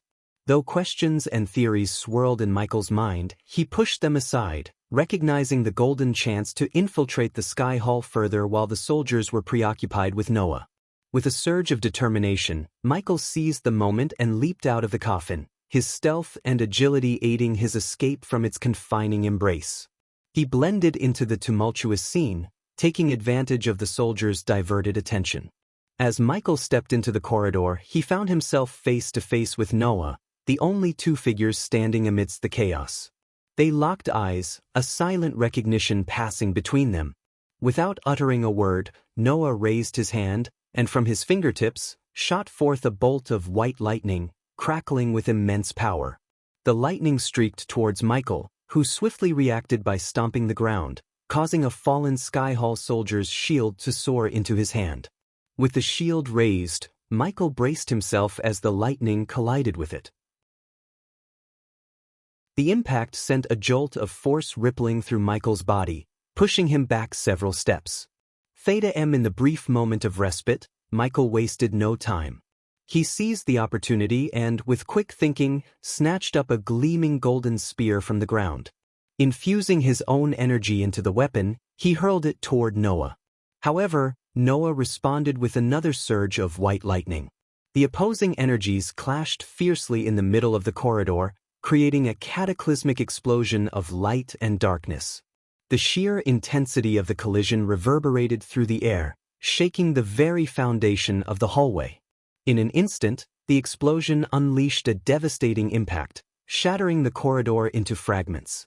The force of the explosion shattered walls, fractured floors, and sent debris flying in all directions. The ground beneath Michael trembled and cracked, and with no time to react, he found himself plunging into the depths below, swallowed by the gaping abyss. The ensuing chaos enveloped the scene, dust billowing through the air and flames licking at the remnants of the shattered corridor, casting an eerie glow amidst the wreckage. As Michael descended into the depths, darkness enveloped him, and he found himself in a dark place. Looking up, he noticed a small crack above, a reminder of the great distance he had fallen. The realization struck him that he must have plummeted quite deeply for the once sizable crack to appear so minuscule. Contemplating his next move, he prepared to take flight towards the opening when he suddenly felt a hand rest on his back. A shiver ran down his spine, yet his surroundings showed no signs of hostility on his environmental map. Acting swiftly, he spun around and delivered a forceful punch to the figure behind him. To his surprise, his fist met an icy cold resistance as if striking a frozen entity. It was then that Michael became aware of the hall he stood in, a grim scene that resembled a macabre meat factory. The ceiling above was adorned with countless dead bodies, suspended by hooks like grotesque trophies. Conjuring a small ball of light to illuminate his surroundings, Michael's eyes widened in disbelief at the haunting sight that unfolded before him. He stood amidst a chamber filled with an unsettling array of corpses. Overwhelmed by shock, he aimlessly ventured forward, his mind struggling to comprehend the reasoning behind the Sky Hall's collection of these lifeless forms. As he wandered through the eerie expanse for what felt like an eternity, his senses were further assaulted by an even more chilling discovery. Among the rows of bodies, he caught sight of a fallen Guardian Guild member, their silver armor still adorning their skeletal remains. The symbol of the Guardian Guild, etched on the chest plate, stood as a grim reminder of the once noble purpose this fallen warrior had served. The body appeared burnt and mutilated, a missing limb serving as a testament to the brutality it had endured. As Michael ventured deeper into the Hall of Death, the air grew heavy with a distinct metallic scent of blood. It permeated the space, creating an atmosphere of dread and morbidity. Each lifeless body within the chamber appeared eerily frozen, preserved in a macabre tableau. Their vacant eyes stared into nothingness, frozen expressions of despair etched upon their faces. The grisly display of bodies hanging from hooks suspended by bars above was a harrowing sight to behold. The hooks had been ruthlessly driven into the necks of the deceased, transforming them into grotesque marionettes dangling grotesquely in the dimly lit chamber. The cold, lifeless forms swayed ever so slightly, casting ghostly shadows that danced along the walls. As Michael's gaze wandered among the macabre scene, his heart sank with a growing realization. The fallen guardians, their armor once a symbol of honor and protection, now served as a haunting reminder of the devastation he had unwittingly caused. It became evident that these were the very guardians he had fought against, the ones who had perished when he unleashed destruction upon the Guardian Guild. Michael quickly established contact with his loyal servant, Eladir. It was unusual for Michael to reach out to Eladir instead of his trusted demon butler, Azazel. However, Azazel had been inaccessible since his arrival in Aitnes, leaving Eladir as the next best option. "Eladir, it's urgent," Michael began, his voice filled with a sense of urgency. He wasted no time in relaying the gravity of his discovery. "Use your mirror and witness what I've stumbled upon." With the spider on his neck capturing every detail, Michael transmitted the live feed to Eladir's mirror, ensuring that his loyal servant could witness the shocking scene. Eladir took a moment to process the incoming stream, and as the images unfolded before his eyes, a gasp of disbelief escaped his lips. The sheer horror of what he was witnessing rendered him momentarily speechless. He couldn't fathom the depths of the atrocities that lay within the Sky Hall. "My lord, where are you?" Eladir's voice trembled, his shock palpable even through the communication device. "Sky Hall," Michael replied, his tone revealing the weight of the situation. The silence that followed spoke volumes, as Eladir's mind grappled with the magnitude of the revelation. Time was of the essence, and Michael knew it. "We don't have much time for discussion," he declared in a resolute tone. "Record everything I see." Concern for his master's safety welled up within Eladir. "My lord, you must escape that place. The dangers are unknown, and we lack knowledge of the layout and security measures in the Sky Hall," he urged, his primary concern focused on Michael's well-being. But Michael's determination remained unyielding. "No. This is a rare opportunity to infiltrate the Sky Hall. Something sinister is unfolding within its walls. They have plundered the Nether Realm, then collected demons' corpses from demon graves, and now they amass these corpses. I cannot allow this army of the undead to be raised against me," he explained, his voice tinged with a sense of responsibility and the urgency to take action. Michael understood the immense potential the dead bodies held. If given the chance, he could have sent them to Dalar, where they could be transformed into an obedient undead army, serving him faithfully. However, without the means to do so, he couldn't allow the Sky Hall to exploit these bodies and create their own formidable force. "I know the Sky Hall all too well," Michael replied, acknowledging Eladir's concern. They will undoubtedly turn these corpses into undead beings or something even more sinister, he added with a heavy sigh. Realizing the imminent threat, Michael was resolute in his decision. That's precisely why I must destroy these bodies, he declared.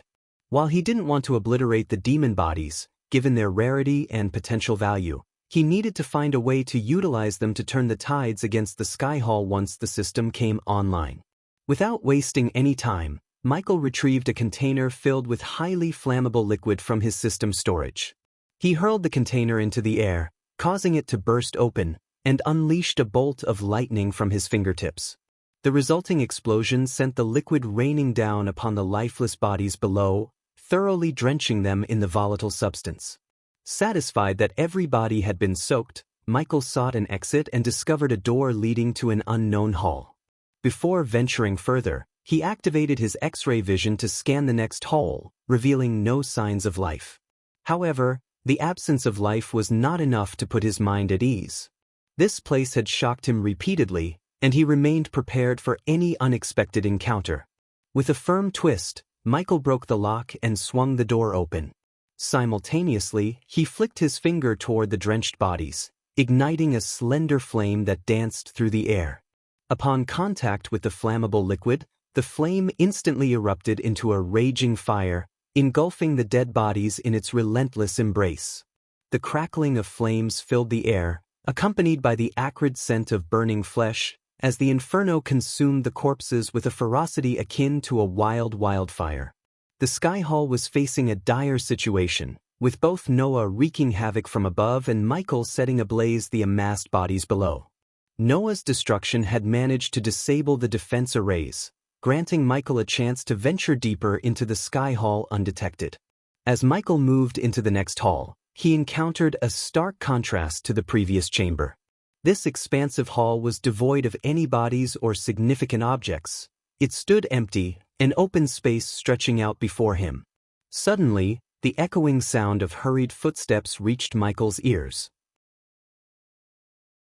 Reacting swiftly, he propelled himself off the ground with a single powerful leap, effortlessly scaling the walls to position himself on the ceiling, much like a spider observing its surroundings.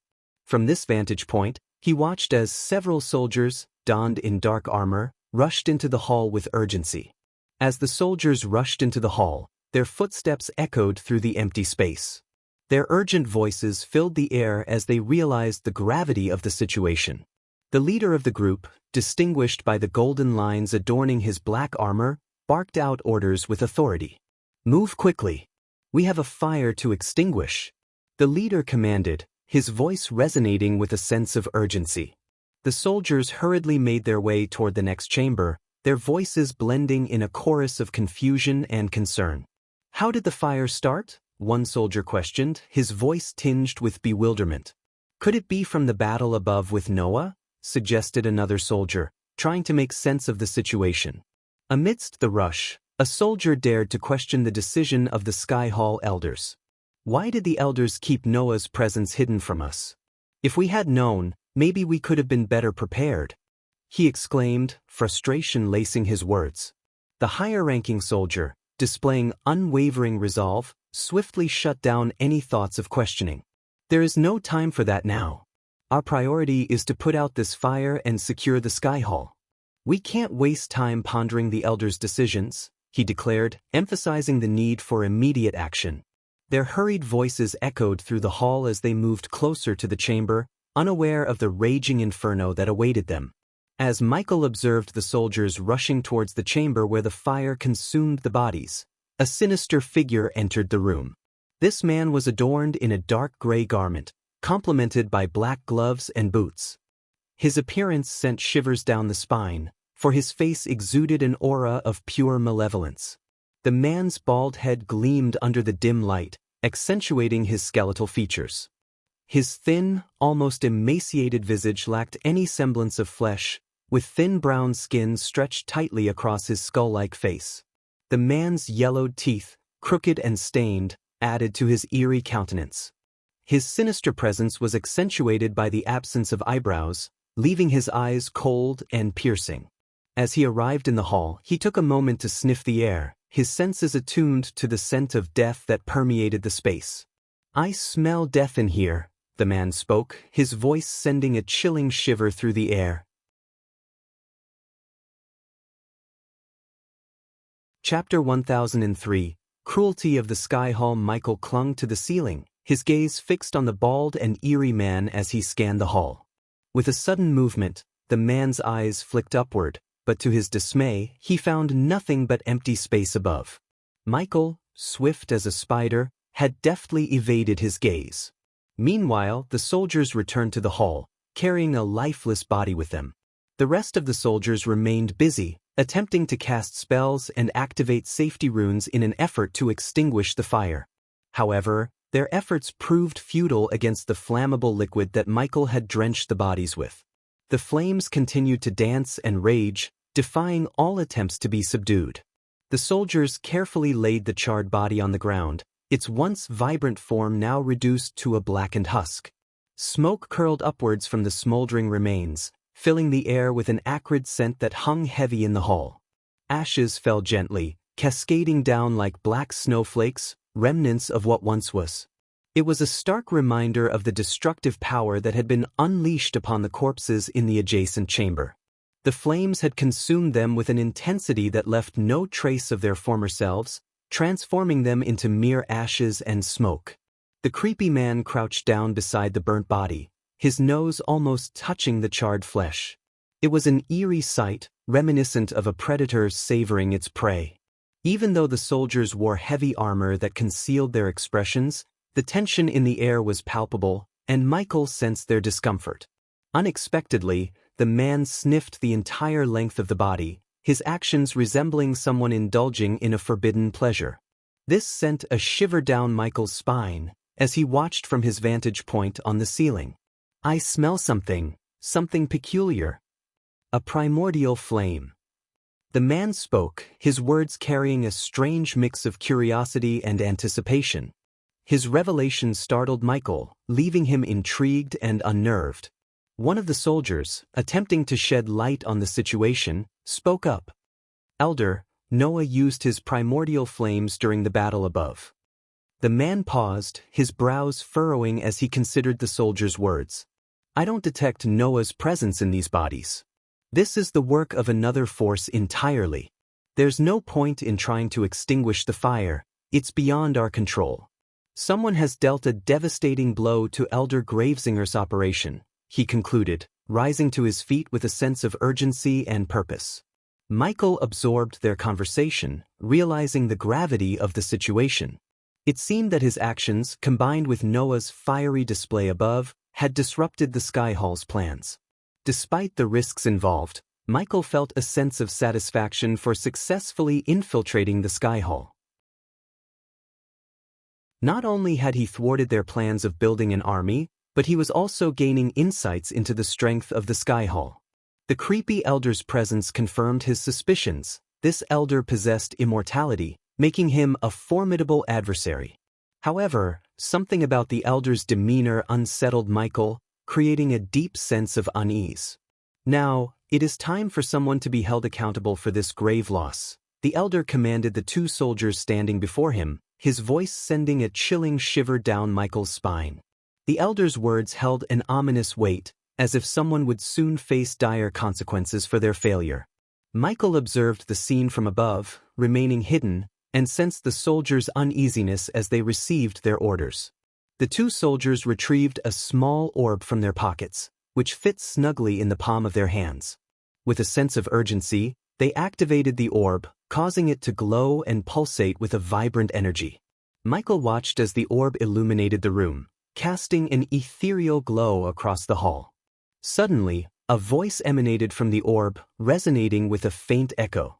"Squadron 12, report to the Hall of Runework immediately," the voice commanded, its urgency evident. Michael listened intently, hidden from sight, as the voice continued. "Most of the squadron is injured from their encounter with Noah. Proceed with caution." The creepy elder's eyes narrowed, a sinister smile playing across his face. "Send all of them regardless of their injuries. he declared in a bone-chilling tone, relishing the opportunity for further mayhem. Moments later, a group of 6 soldiers entered the hall, adorned in tattered silver robes that bore the marks of their battle with Noah. The robes were torn, bearing scorch marks and stains of blood. Fatigue weighed heavily upon their features, their bodies marked with bruises, and their hair disheveled from the intensity of their recent struggle. The soldiers stood before the elder, their weary gazes meeting his malevolent stare. The tension in the air was palpable as the elder prepared to address them, his voice dripping with a twisted enthusiasm for the impending task at hand. The elder's eyes narrowed further as he stared at the soldiers, a chilling aura surrounding him. "Explain yourselves," he demanded, his voice laced with an unsettling mix of anger and curiosity. "Why did you leave your posts where you were supposed to guard the corpses for Elder Gravesinger?" The soldiers, trembling with fear, stuttered in their response. We heard commotion above and went to investigate," one of them managed to utter, his voice quivering. We found Noah and we fought him to try and stop him." The elder's eyes gleamed with a sinister light as he circled around the soldiers, sniffing the air around them as though he was enjoying the fear in the air. "And were you able to stop Noah from escaping the sky hall?"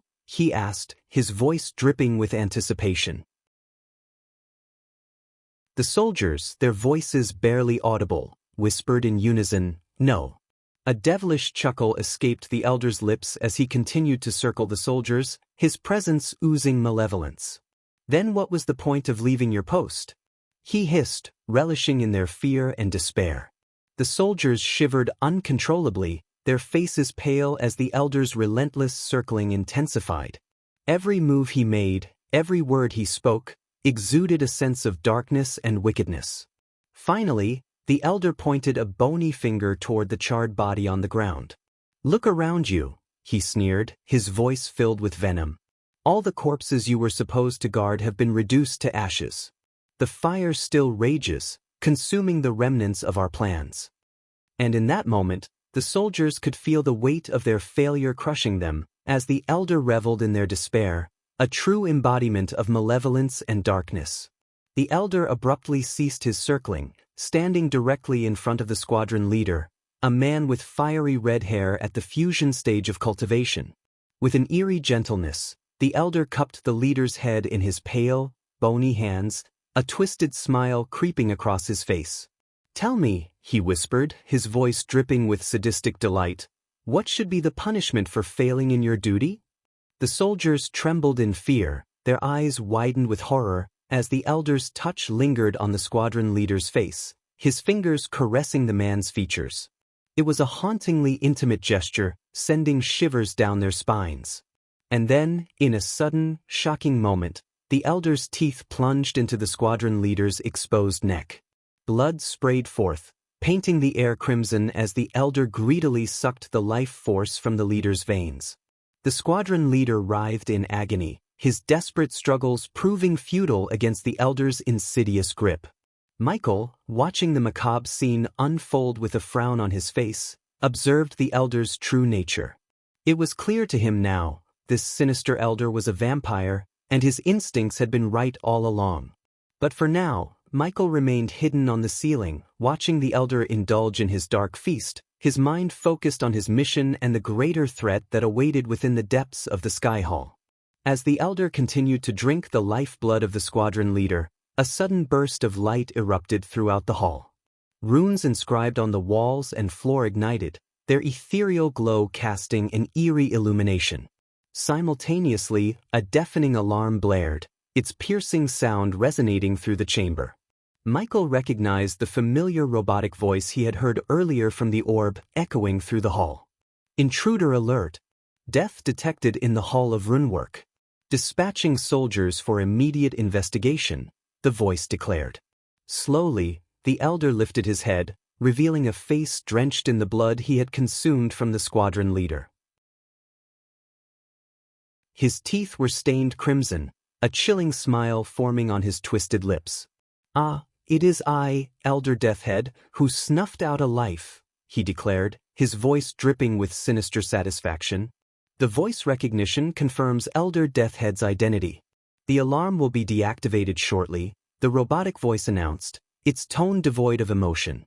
Elder Deathhead's twisted smile widened, his eyes gleaming with malevolence. He relished the chaos he had caused and reveled in the fear that permeated the air. The soldiers, trembling in fear, watched as their squadron leader's lifeless body slumped to the ground, blood pooling around it. As the voice announced the imminent deactivation of the alarm, the runes around the hull slowly dimmed, returning the chamber to its previous darkness. The oppressive silence hung heavy, broken only by the echoes of the alarm fading into oblivion. The soldiers stood frozen, their gaze fixed on Elder Deathhead, their minds paralyzed by fear. A sly smile curled on Michael's lips as he absorbed the crucial information he had just learned. The defense mechanisms of the Sky Hall were intricately connected, and the runes had a way of sensing when a life was extinguished, triggering an alert. Michael realized that killing would only bring unwanted attention upon himself, potentially jeopardizing his mission. Knockouts instead of kills, he murmured under his breath, formulating a new plan. He would use his skills to incapacitate the guards when necessary, rendering them unconscious but preserving their lives. It would allow him to proceed without setting off the alarm and alerting the Sky Hall to his presence. His mind raced with thoughts, drawing a parallel between the voice he had heard and the sophisticated artificial intelligence he had encountered in the past. Could there be a central core, a control center that governed all the defense mechanisms and surveillance systems within the Sky Hall? Perhaps there's a core, he speculated, his eyes narrowing with determination. If he could locate and neutralize that central control, he might gain the upper hand and disrupt the Sky Hall's operations even further. But first, he needed to navigate through the treacherous halls and encounter more clues that would lead him to this elusive core. With newfound resolve, Michael ventured deeper into the heart of the Sky Hall, his mind buzzing with strategies and possibilities. He knew that his mission had just become even more complex, but he was determined to uncover the truth and put an end to the sinister plans that unfolded within those walls. Slowly, Elder Deathhead slowly rose from his crouched position, a twisted smile stretching across his face as he surveyed the remaining members of the squadron. Their leader's body now appeared shriveled and mummified, a ghastly sight that sent shivers down their spines. The elder's cold gaze fixed upon the terrified soldiers, his eyes gleaming with a wicked delight. With a chilling voice, he addressed them, his words dripping with malevolence. "You have failed in your duty and betrayed the Sky Hall. Such incompetence deserves a severe punishment." The soldiers, trembling and panic-stricken, pleaded for mercy, their voices filled with desperation. "Please, Elder Deathhead, we were only following our leader's orders. We didn't know it would come to this." The elder merely chuckled, paying no heed to their pleas. He turned his attention to the black-armored soldiers standing nearby, their presence intimidating and foreboding. With a casual wave of his hand, he issued a chilling command. "Throw them into the fire. Let them burn with the bodies they were supposed to guard." The squadron soldiers' screams echoed through the hall as they begged for forgiveness, their voices laced with terror and remorse. "No, please. We didn't mean any harm. We were just following orders." But their pleas fell on deaf ears as the black-armored soldiers, devoid of compassion, delivered swift punches, knocking the squadron members unconscious. With a callous disregard, they dragged their limp bodies towards the door leading to the hall where the bodies were burning. Michael, hidden in the shadows, watched with a furrowed brow. He knew he had to act carefully, avoiding detection while finding a way to intervene. The scene before him was a harrowing testament to the cruelty that permeated the Sky Hall.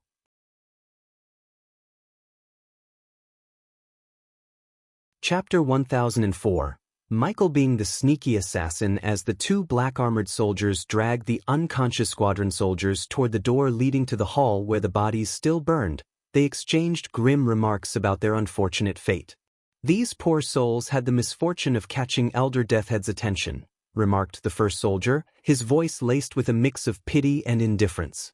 With a creak, the first soldier swung open the door, unleashing a wave of searing heat that washed over them. Ignoring the intense heat emanating from within, he callously tossed the lifeless body he was dragging into the fiery abyss. Inside the Hall of Burning Corpses, soldiers battling the flames shouted angrily at the black-armored soldier who had disturbed their efforts.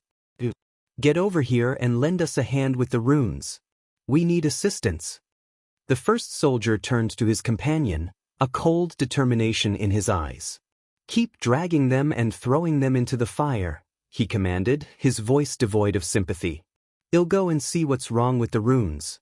Without hesitation, the second soldier continued his grim task, each unconscious soldier meeting the same fiery fate. Meanwhile, the first soldier ventured into the chaotic hall, making his way towards the malfunctioning runes as the smell of the burning corpses permeated through the air. As the second soldier made his way back toward the unconscious squadron soldiers, Michael's sly smile grew wider. He had formulated a cunning plan to delve deeper into the secrets of the Sky Hall. With impeccable timing, as the soldier descended directly beneath him, Michael swiftly descended from the ceiling, landing with a precise and powerful punch that knocked the soldier unconscious. It was a calculated strike, carefully suppressing his strength to avoid killing the soldier. Moving swiftly, Michael wasted no time. He immediately removed the silver armor he had been wearing and put it away in his system storage. Disguising himself was second nature to him, and he deftly donned the black-armored soldier's attire, blending seamlessly into the role. Like a chameleon changing its colors, Michael transitioned from disguise to disguise, utilizing his adaptability to navigate the intricate web of the Sky Hall undetected. As Michael lifted the unconscious black-armored soldier, who was now stripped down to shorts, he propelled the body upward with a forceful throw. The soldier soared through the air, propelled by the strength of Michael's throw, until he reached the lofty heights of the ceiling. With a quick flick of his wrist, Michael produced a small vial containing a shimmering, silvery potion. With calculated precision, he hurled the vial towards the suspended soldier. As the vial made contact, it shattered upon impact, releasing its contents in a burst of energy. In an instant, a translucent web-like substance enveloped the soldier, encasing him in a cocoon of magical threads. The cocoon adhered to the ceiling, clinging tightly to the surface, remaining hidden from prying eyes. The web cocoon, now plastered to the ceiling, concealed the soldier's presence, effectively removing him from sight. It was a clever maneuver, ensuring that no one would stumble upon the unconscious soldier as Michael continued his covert exploration of the Sky Hall. Disguised in the black armor, Michael lowered his helmet, concealing his face from view. With a cold and determined gaze, he surveyed the unconscious soldiers lying before him. Playfully, he muttered to himself, "I must look and act the part," his voice devoid of any mercy or compassion for the Sky Hall soldiers. In his mind, they were his enemies, and he felt no sympathy for their fate. Without hesitation, Michael began to drag the limp bodies, one by one, towards the hall where the corpses continued to burn. As he approached the door, a searing wave of intense heat washed over him, signaling the inferno raging within the hall. Undeterred, he pushed the door open, bracing himself against the scorching air that greeted him. With precise aim, Michael hurled the body he had been dragging into the raging fire. It was a ruthless act, symbolizing his complete disregard for the fallen soldier's fate. The flames greedily consumed the body, adding it to the macabre pyre of burning corpses. In that moment, Michael's determination remained resolute, his purpose unwavering. He was willing to go to any lengths to achieve his mission and bring justice to the Sky Hall, even if it meant killing everyone in his way. As Michael continued to toss the unconscious soldiers into the engulfing flames, a scene of horror unfolded. The intense heat and searing pain jolted the soldiers awake, their screams piercing the air. Desperate to escape the merciless inferno, they stumbled and tried to crawl away, their bodies engulfed in panic and agony. Yet, the black-armored soldiers remained unmoved, their indifference echoing in the face of such suffering. With a flick of their hands, the black-armored soldiers unleashed powerful spells upon the struggling soldiers. Arch energy crackled through the air, striking the victims with brutal force. Thunderous blasts sent shockwaves through the hall, further fueling the already raging flames. Each spell intensified the heat, making the fire burn hotter, as if the very air had turned into a scorching furnace. The soldiers' attempts to escape were swiftly thwarted by the merciless spells, rendering them unconscious once again. They fell to the ground, their bodies singed and battered, their futile struggle against the merciless fate extinguished. Amidst the chaos, Michael observed with a mixture of curiosity and grim determination. He noticed the runes that adorned his own armor and that of the other black-armored soldiers. The runes shimmered and glowed with an otherworldly light, serving as a shield against the deadly flames. It became clear to him that these enchantments protected them from the fire's wrath, leaving them untouched while the rest suffered the merciless fate of the inferno. As the black-armored soldier returned to Michael's side, unaware of his true identity as the Dark Lord, he suggested that they should inform Elder Gravesinger about the events that had transpired. "We should go to Elder Gravesinger and report what happened here," the soldier said, his voice muffled by the helmet. Michael nodded silently, falling into step behind the soldier without uttering a word. They made their way through the labyrinthine corridors of the Sky Hall, their footsteps echoing in the desolate halls. The soldier mentioned that the elders would be furious, particularly because Noah had managed to escape the Sky Hall. Finally, they arrived at a relatively small hall, its atmosphere heavy with anticipation. In the center of the hall, a glowing array resembling a complex chakra pattern adorned the floor. Without hesitation, the soldier and Michael stepped onto the array, triggering a surge of bright light that enveloped them. In the blink of an eye, Michael and the soldier found themselves transported to the top side of the Sky Hall. They emerged into a familiar corridor, the aftermath of Noah's fierce battle evident in the chaos that surrounded them. The walls lay in ruins, crumbled and scorched, while soldiers hurriedly worked to clean and repair the devastated area. Amidst the scene of destruction, the soldier continued to speak. "It's going to take a while to restore order here. Noah wreaked havoc on the Sky Hall. The elders won't be pleased." His voice carried a mixture of exhaustion and frustration. Michael remained silent, taking in the sight before him. He knew that his true intentions were far from aligning with the Sky Hall's interests. As Michael and the black-armored soldier made their way through the chaotic corridor, the silver-armored soldiers stationed along the path saluted them, acknowledging their authority within the Sky Hall's hierarchy. It became apparent to Michael that the black-armored soldiers held a position of high esteem among their ranks. Among the soldiers in the corridor, he witnessed many of them nursing wounds and injuries sustained during the confrontation with Noah. Some soldiers were seen drinking healing potions to expedite their recovery. Mixed in with their attempts to heal, Michael overheard a few injured soldiers cursing Noah with venomous words, expressing their frustration and anger. "Damn that bastard! He tore us apart. I hope he rots in the deepest pits of hell. What a bastard! He caught me off guard. Mark my words. God or not, I am going to get that son of a bitch." Michael listened to their bitter words and couldn't help but feel disappointed in Noah's actions.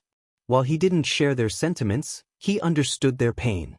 However, he knew that their lives were not worth preserving, for they served the Sky Hall, an institution rife with darkness and malevolence. "How could he be my brother?" Michael muttered to himself, shaking his head. Does he truly believe these soldiers deserve to live? They're just pawns in the hands of monsters. The thought of elders like Deathhead and Gravesinger being the farthest thing from heroes amused him in a dark way. Their very names oozed with malevolence and evil. Deathhead and Gravesinger.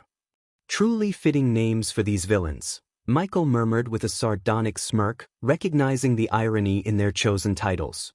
As Michael and the black-armored soldier maneuvered through the labyrinthine corridors and halls, a thought lingered in Michael's mind. Despite his personal disdain for Noah, he couldn't deny the effectiveness of Noah's assault on the Sky Hall. It made him wonder about the extent of power that the grace bestowed upon Noah, allowing him to wreak such havoc. Finally, they emerged from the dilapidated structure, stepping out into a sprawling graveyard. The scene before them was haunting, as countless headstones adorned the landscape, their names worn away by time and neglect. The graveyard seemed to stretch endlessly, shrouded in an eerie stillness. The air felt heavy with a somber atmosphere, and Michael wrinkled his brow as a sense of death permeated the surroundings. The trees that lined the graveyard stood tall, their leaves gray and lifeless, contrasting with their black, gnarled bark. It was as if even nature mourned within this desolate place.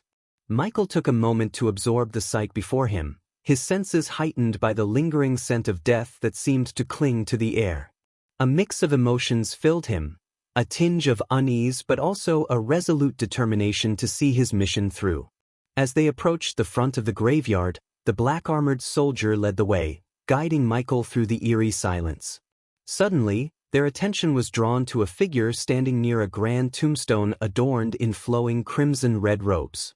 Intricate skull designs embellished the fabric, hinting at a sinister presence. The figure turned slowly, revealing a towering orc with a commanding presence. Elder Gravesinger, his gaze piercing and his countenance calm, surveyed the surroundings with a stoic demeanor. His massive physique exuded strength and power, muscles rippling beneath the fabric of his robes. Elder Gravesinger's green skin carried the scars of battles fought and won, a testament to his formidable nature. His eyes, deep and intense, held a keen intelligence within them. The weight of his authority and the dark energy that radiated from him were palpable. As Michael stood before Elder Gravesinger, memories of his subordinate Dalar surfaced in his mind. It was during one of their conversations that Dalar had mentioned a book called the Book of Death, which he had studied meticulously to become proficient in the dark arts of raising the dead. In their discussions, Dalar had revealed that the knowledge within the ancient book had been passed down through generations of their family. It was said that an ancestor of theirs, a powerful necromancer, had compiled the book, recording forbidden rituals and incantations that delved into the realm of life and death.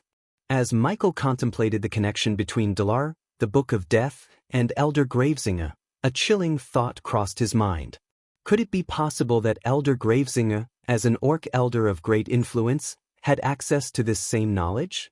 Did he have some connection to the Book of Death and Dalar? The idea sent a shiver down Michael's spine, for if Elder Gravesinger indeed had a link to the Book of Death, it meant that he wielded dark and ancient powers that could potentially pose a significant threat.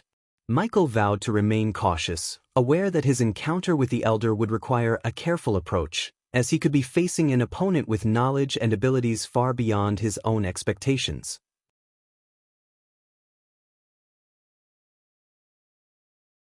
Chapter 1005.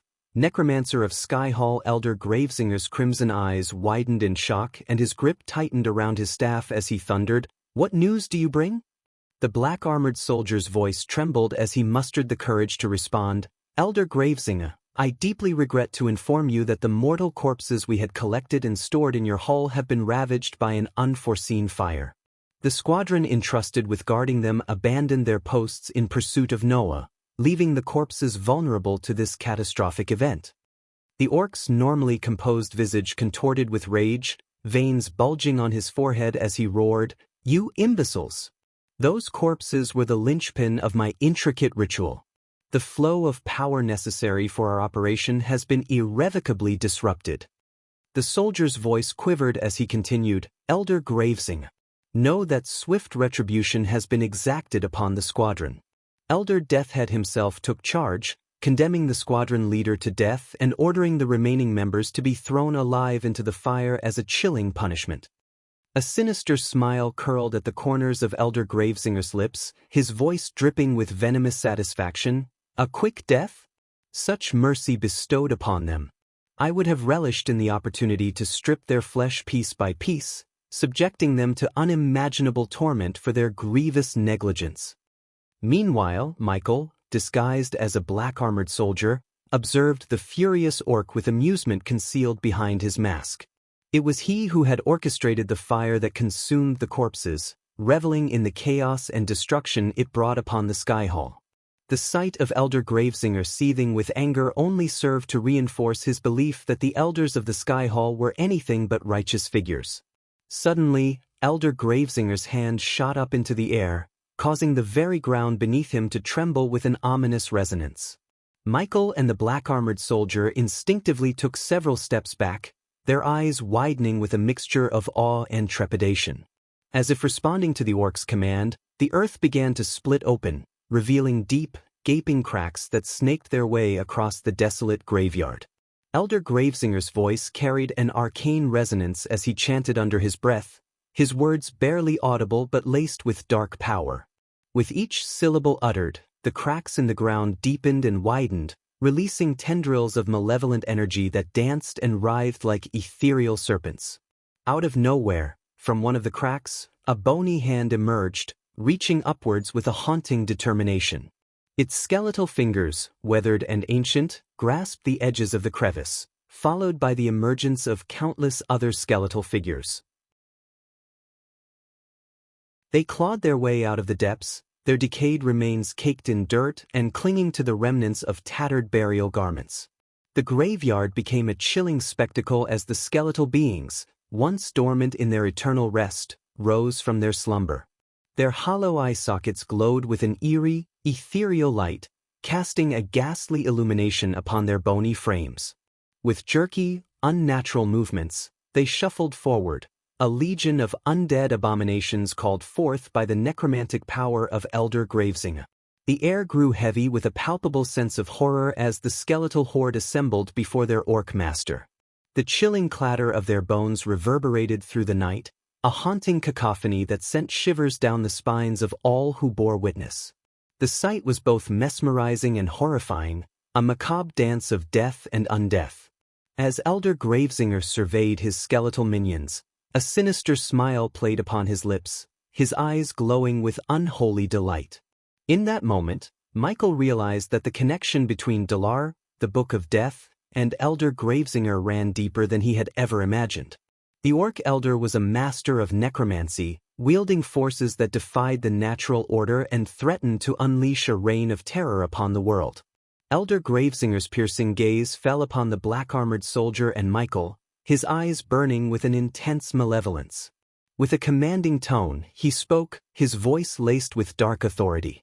"You," he pointed his finger at the soldier, "gather the skeleton soldiers.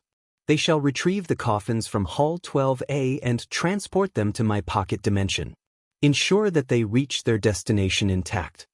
The black-armored soldier, his voice laced with a mix of obedience and fear, responded, "Yes, Elder Gravesinger. The skeleton soldiers will carry out your command." Elder Gravesinger turned his attention to Michael, his eyes narrowing as he studied the disguised figure.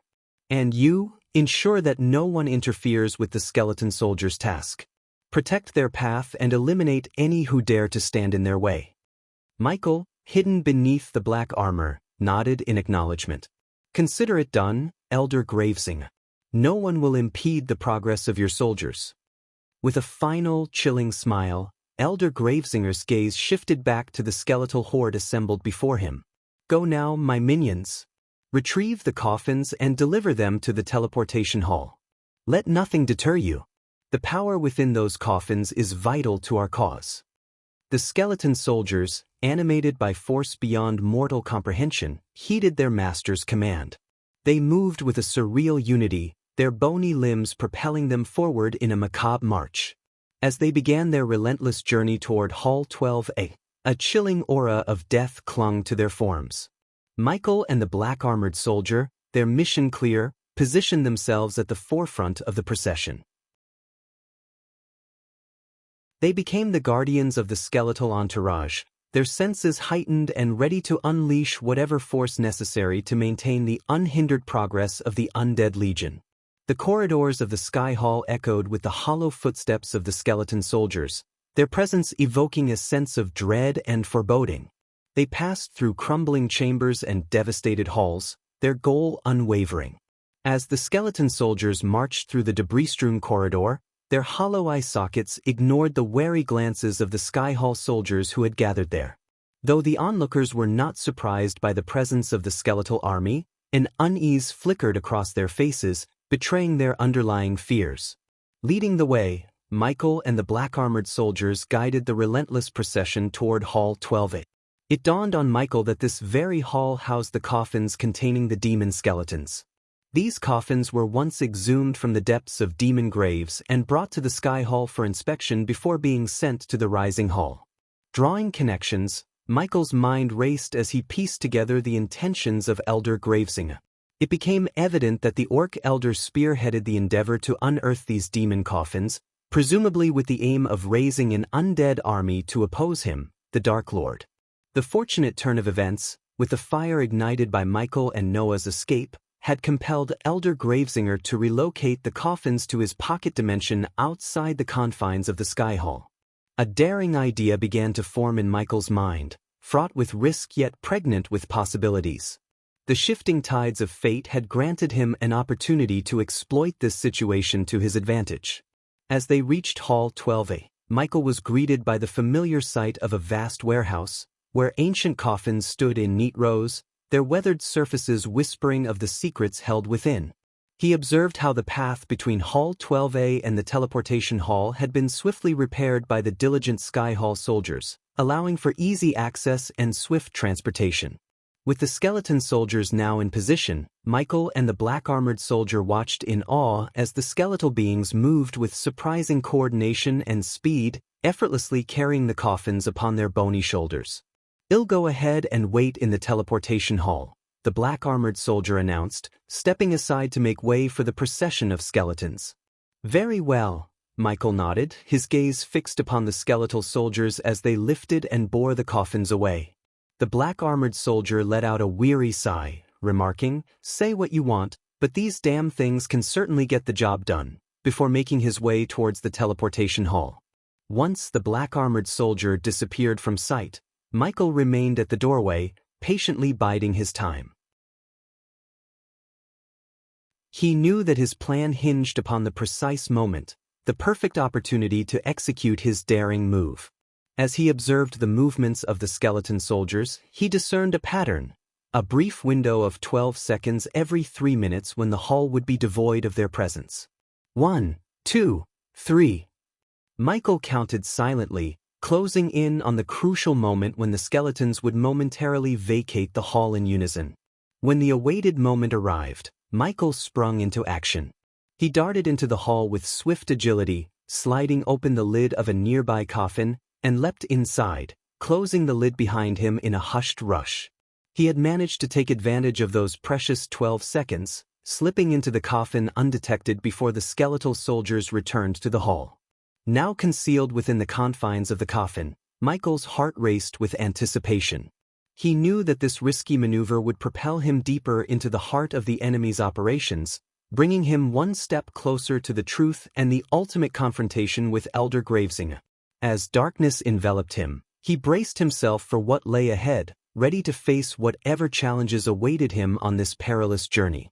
Within the confines of the coffin, Michael experienced a mixture of sensations. The skeletal soldier's cold, bony hands securely grasped the edges of the coffin, lifting him effortlessly into the air. He felt a slight tremor coursing through the skeleton's form as it moved with an eerie grace, stepping forward and making its way through the corridor toward the teleportation hall. Every jostle and movement of the skeleton resonated within the coffin, causing Michael to feel a sense of confinement and anticipation. The rhythmic footsteps of the skeleton soldiers echoed in his ears as they carried him along, their hollow bones clicking and clacking with each step. As the procession neared the teleportation hall, Michael sensed a subtle shift in the air, as if it were charged with otherworldly energy. The low, resonant hum grew louder, seeping through the confines of the coffin, and he knew that the teleportation process was imminent. Finally, the skeleton soldier gently lowered the coffin to the ground, its movements calculated and precise. Michael could hear the muffled sounds of other coffins being set down beside him, forming a macabre symphony of eerie thuds. Then, a surge of power rippled through the air. The atmosphere distorted and shimmered, like a mirage bending reality. The room seemed to pulsate with energy, and Michael felt a surge of anticipation and trepidation. Amidst the eerie glow, ancient runes etched onto the ground began to radiate with vibrant light. The glyphs shimmered and danced with an otherworldly power, harnessing the power of celestial energy in the air. They pulsed and throbbed, their luminescent glow growing in intensity until finally, they erupted in a blinding burst of light. In an instant, the coffin, along with the others, vanished from the teleportation hall, leaving no trace behind. The rune's power had worked its mysterious magic, transporting the coffins to Elder Gravesinger's pocket dimension, where they would await his command. As the teleportation process concluded, the sensations that had enveloped Michael within the coffin dissipated into a still darkness. He felt a momentary disorientation, suspended in a void of uncertainty. His heightened senses strained to perceive any clues about the enigmatic pocket dimension he now found himself in. With anticipation pulsating through his veins, Michael awaited the moment when he would emerge from the coffin, revealing himself as the Dark Lord. The element of surprise hung in the air, an invisible cloak he would soon shed to confront Elder Gravesinger face to face. Little did the Elder know that fate had conspired to bring the one he sought to destroy directly to his doorstep.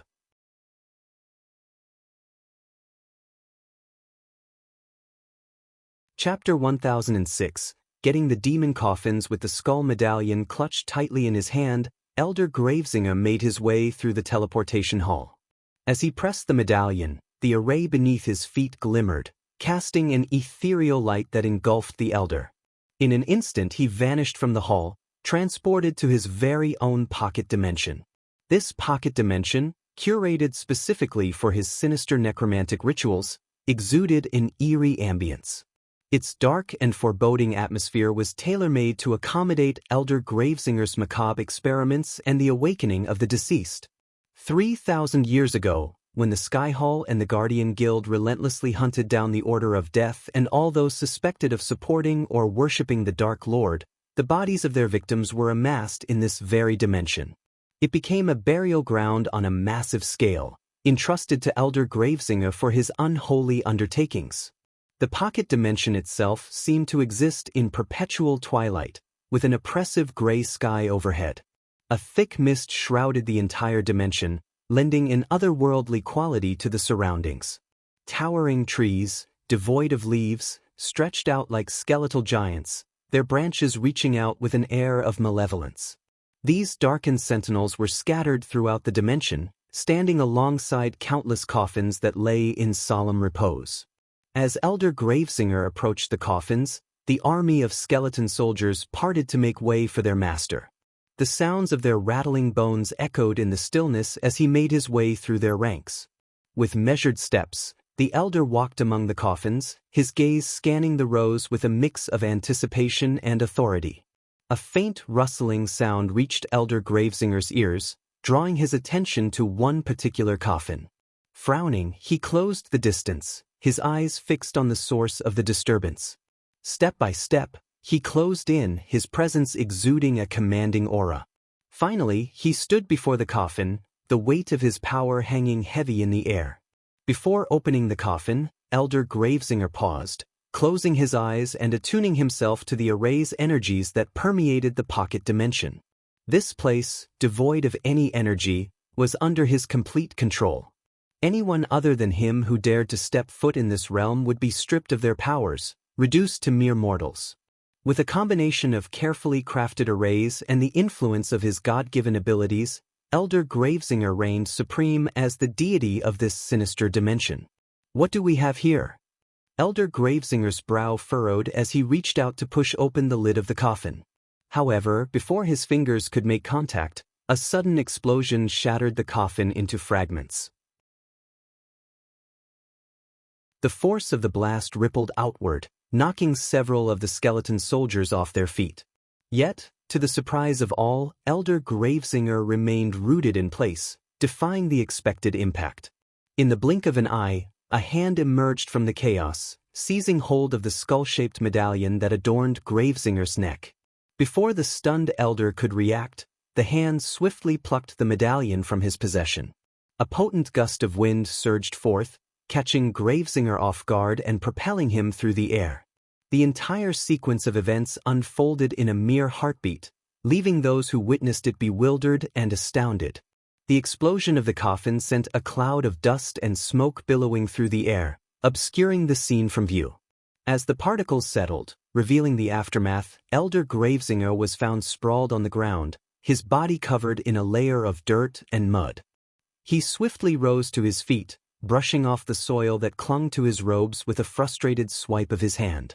In a state of urgency, Elder Gravesinger's hand instinctively reached for his neck, his fingers searching for the familiar weight of his precious skull medallion.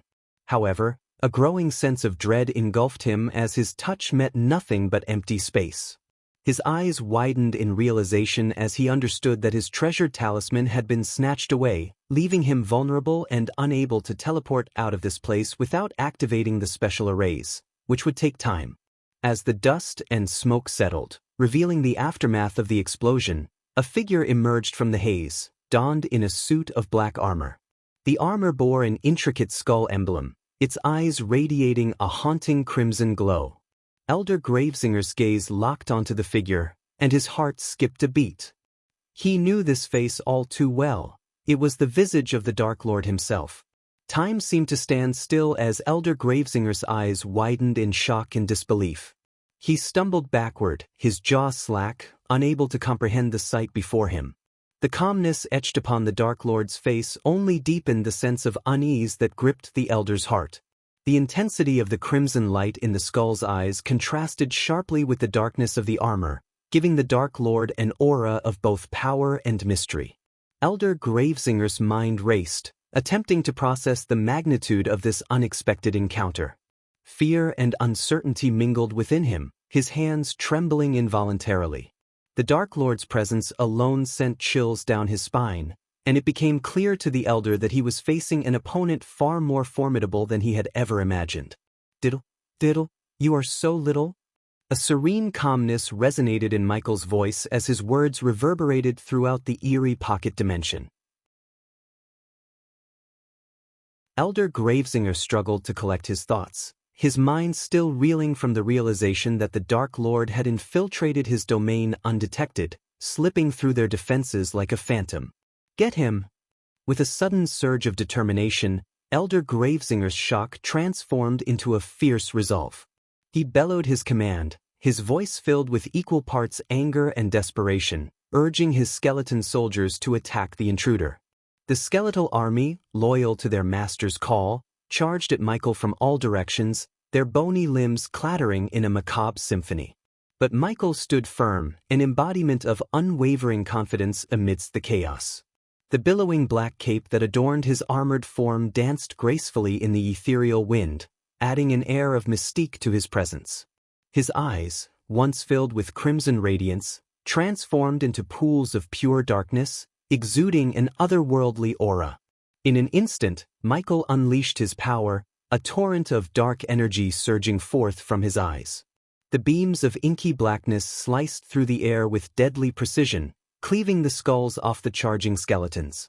The pocket dimension became a whirlwind of dislodged bone, as countless skulls were sent spiraling through the air in a grotesque ballet. The clash between the Dark Lord's dark energy and the skeletal army created a scene that was both captivating and horrifying. How do you use cultivation power? Elder Gravesinger's words stumbled out in a mix of shock and disbelief, barely forming coherent sentences. The realization that the Dark Lord possessed the power of cultivation struck him with profound astonishment. Michael, too, was taken aback by this revelation. He had assumed that the elders of Skyhall held extensive knowledge about him, but it seemed that Gravesinger was oblivious to his capabilities. How can you hope to defeat your enemy? Michael calmly questioned, his voice tinged with a hint of incredulity, when you remain ignorant about who they truly are. As Michael spoke, the relentless tide of skeleton soldiers surged forward, their mindless existence fueled solely by Elder Gravesinger's necromantic powers. With no strategy or fear, they mindlessly charged at their intended target. Unfazed by the oncoming horde, Michael continued his deliberate approach, his every step purposeful. Growing darkness enveloped the area surrounding Michael, casting an ominous shadow over the confrontation. Within this shroud, Elder Gravesinger's gaze fixated on a sight that sent chills down his spine. He witnessed the emergence of a swirling black flame, burning within the depths of the dark shroud that encompassed the Dark Lord. The intensity of these black flames emanated searing heat, causing beads of sweat to form on Gravesinger's forehead. As the flame blazed forth, it consumed the approaching skeleton soldiers with ruthless efficiency. Before the mindless soldiers could draw near to the Dark Lord, their bones turned to ash, carried away by the whispering winds of the pocket dimension. The scene unfolded like a macabre dance as the relentless advance of the skeletons was met with the all-consuming power of the black flames. The air grew heavy with the scent of burning bone, mingling with the acrid tang of charred remains. With a mixture of frustration and desperation, Elder Gravesinger let out an enraged roar, his voice reverberating through the eerie pocket dimension. He realized that extracting any valuable information from the Dark Lord seemed futile. Enough! Gravesinger bellowed, his voice laced with fury. You won't get anything out of me with your pathetic attempts at conversation. In an act of grotesque defiance, his expression contorted into a deranged grin. With a swift, unnerving motion, he thrust his hand towards his own mouth, clutching his tongue tightly. The veins on his forehead bulged as the elder's face contorted in agony. Blood gushed from between his fingers, spraying in every direction, creating a macabre crimson mist in the dimly lit atmosphere. The torment etched across Gravesinger's face was juxtaposed with the manic glint in his eyes. He plucked his own tongue out, ripping it from his mouth with a sickening squelch. Blood cascaded from the severed tongue, splattering onto the ground in a grotesque display. The elder's twisted act of self-mutilation sent shockwaves through the air, mingling with the scent of blood and the stifled gasps of disbelief from those witnessing the scene. The sound of dripping blood and Gravesinger's pained gurgles filled the void, underscoring the depravity that unfolded before them. In this twisted moment, the dark forces at play revealed the depths to which Elder Gravesinger was willing to go, his madness and desperation laid bare for all to witness. The silence that followed was punctuated only by the faint whispers of the wind, carrying the weight of an unsettling realization. The battle between the Dark Lord and the Elder had descended into a realm far beyond the boundaries of sanity. As the macabre scene unfolded, a chilling laughter erupted from the lips of the Dark Lord. The sound reverberated through the twisted pocket dimension, mingling with the echoes of Gravesinger's pained gurgles and the lingering scent of blood. Amidst his laughter, the Dark Lord's voice rang out, cold and menacing. "Oh, Gravesinger, you misunderstand. I have no interest in torturing you for information. You possess nothing I need." His laughter subsided, replaced by an unsettling calmness that sent shivers down the spines of those present. Leaning closer, the Dark Lord's crimson eyes pierced through the shadows, fixed upon Gravesinger's bloodied form. "No, my dear Elder, I am here for a much simpler purpose. I have come to kill you and claim all these coffins that you have amassed." The casualness in the Dark Lord's tone was unnerving, his words laced with a dangerous certainty. There was no room for negotiation or compromise. His intentions were clear, and the weight of his words hung heavy in the air.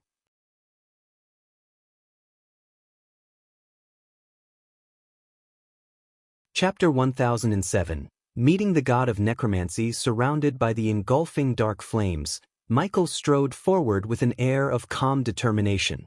The skeleton soldiers, drawn to Elder Gravesinger's agonizing roar, found themselves consumed by the intense heat before they could even reach their intended target. One by one, they crumbled into ashes, their lifeless forms scattering into the wind. Approaching the fallen elder, Michael raised his finger, summoning a bolt of black lightning that crackled with potent energy. With precision and power, he directed the lightning at the orc's knees, shattering them in an instant. A gut-wrenching cry of pain escaped Gravesinger's lips, and his skeletal minions, sensing their master's anguish, froze in their tracks and collapsed to the ground. Crouching down, Michael locked eyes with the wounded elder, his voice dripping with a calm authority. "I do not need you, orc. I am a god, and it comes with the power to make anyone become anyone, including the best necromancer. But I have to thank you for collecting all these demon coffins. I'll make sure they were put into good use," he said, a sinister smile playing upon his lips. "You are meddling with forces you don't comprehend, bastard." In a feeble attempt to defy his impending demise, Elder Gravesinger waved his fingers in the air, forming words made of his own blood. But Michael's laughter echoed in response, void of any trace of fear or concern.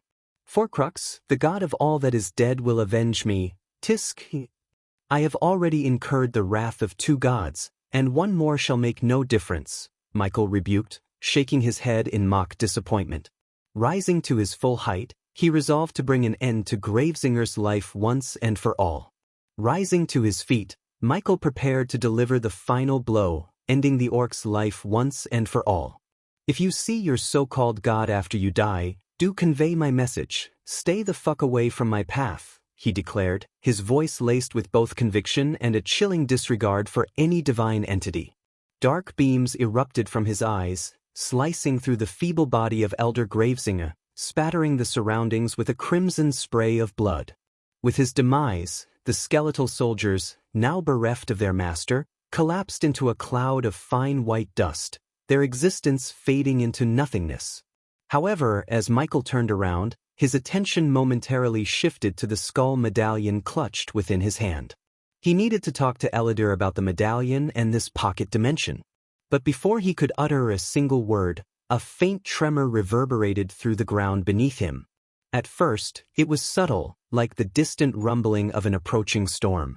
However, the tremors grew in intensity, causing the very earth to crack and fissure beneath his feet. Curiosity tinged with a hint of caution, Michael slowly turned his gaze toward the source of this seismic disturbance. What he beheld left him spellbound and awestruck. Emerging from the fragmented ground, a colossal shadow began to take form, stretching and elongating with every passing moment. As the tremors intensified, the skeletal frame of an enormous dragon materialized before Michael's eyes. Each bone glimmered with an eerie phosphorescence as if infused with the remnants of countless fallen creatures. Sinewy wings unfolded, casting a haunting silhouette against the bleak sky, and bony spines protruded from its formidable back. The dragon's hollow eye sockets flickered with a malevolent crimson glow, fixating its gaze upon Michael. The ground beneath him continued to quake as the monstrous creature flexed its immense skeletal muscles, ready to unleash its wrath upon the intruder within its domain. In this moment, Michael stood in the presence of a fearsome entity, an embodiment of death and decay. "What the fuck?"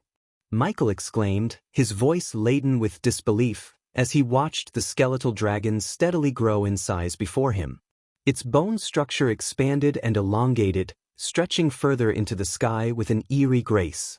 The ground quaked violently beneath Michael's feet, threatening to knock him off balance. As the dragon reached a colossal magnitude, its presence seemed to transcend the physical realm. Suddenly, a chilling voice echoed through the dimension, reverberating in Michael's ears. "You have slain one of my devoted worshippers, Dark Lord," the voice intoned with an otherworldly resonance. "Now, you shall pay the price for your audacity." A sense of foreboding washed over Michael as he recognized the voice as that of Forcrux, the self-proclaimed god of all that is death. His calm facade faltered for a moment, replaced by a flicker of uncertainty. Gathering his composure, he muttered under his breath, "Is this the work of Forcrux?" The monstrous skeletal dragon continued to grow, its colossal form dwarfing Michael in comparison.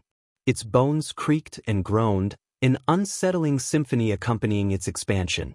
The dark voids of its eye sockets bore into Michael's very essence, and an aura of malevolence permeated the air. Panda's novel. Calm in the face of this menacing monstrosity, Michael's expression remained remarkably composed. His mind raced, assessing the situation and formulating a plan to confront this embodiment of death and destruction. As the skeletal dragon unleashed a torrent of cold crimson flames from its gaping maw, Michael's instincts kicked in. He swiftly dodged to the side, narrowly avoiding the searing heat that threatened to engulf him. The flames licked at the air, scorching the ground where he had stood just moments before. The dragon, undeterred by its missed attack, lunged forward, its immense jaws snapping hungrily in Michael's direction. With lightning reflexes, he evaded the razor-sharp teeth that aimed to tear him apart. The force of the dragon's jaws clamped shut, sending a shockwave through the air that rattled the nearby coffins. In that moment, Michael's mind raced, analyzing the situation. He realized that engaging in a direct confrontation with the dragon amidst the coffins would risk damaging the very resources he sought to claim. He swiftly deduced that his best course of action was to lure the beast away from the vulnerable coffins, where collateral damage could be minimized. With determination in his eyes, Michael swiftly formulated a plan. He leaped back, putting some distance between himself and the dragon, and then turned to face his colossal foe. His gaze met the crimson glare emanating from the dragon's eye sockets, and he smirked. "I'll take this dance elsewhere," he murmured under his breath, his voice laced with a calculated resolve. Taking advantage of his agility, Michael sprinted toward the outskirts of the pocket dimension, deftly maneuvering between the towering skeletal trees. The ground trembled beneath him as the dragon pursued, its bony wings stretching wide in an attempt to gain speed.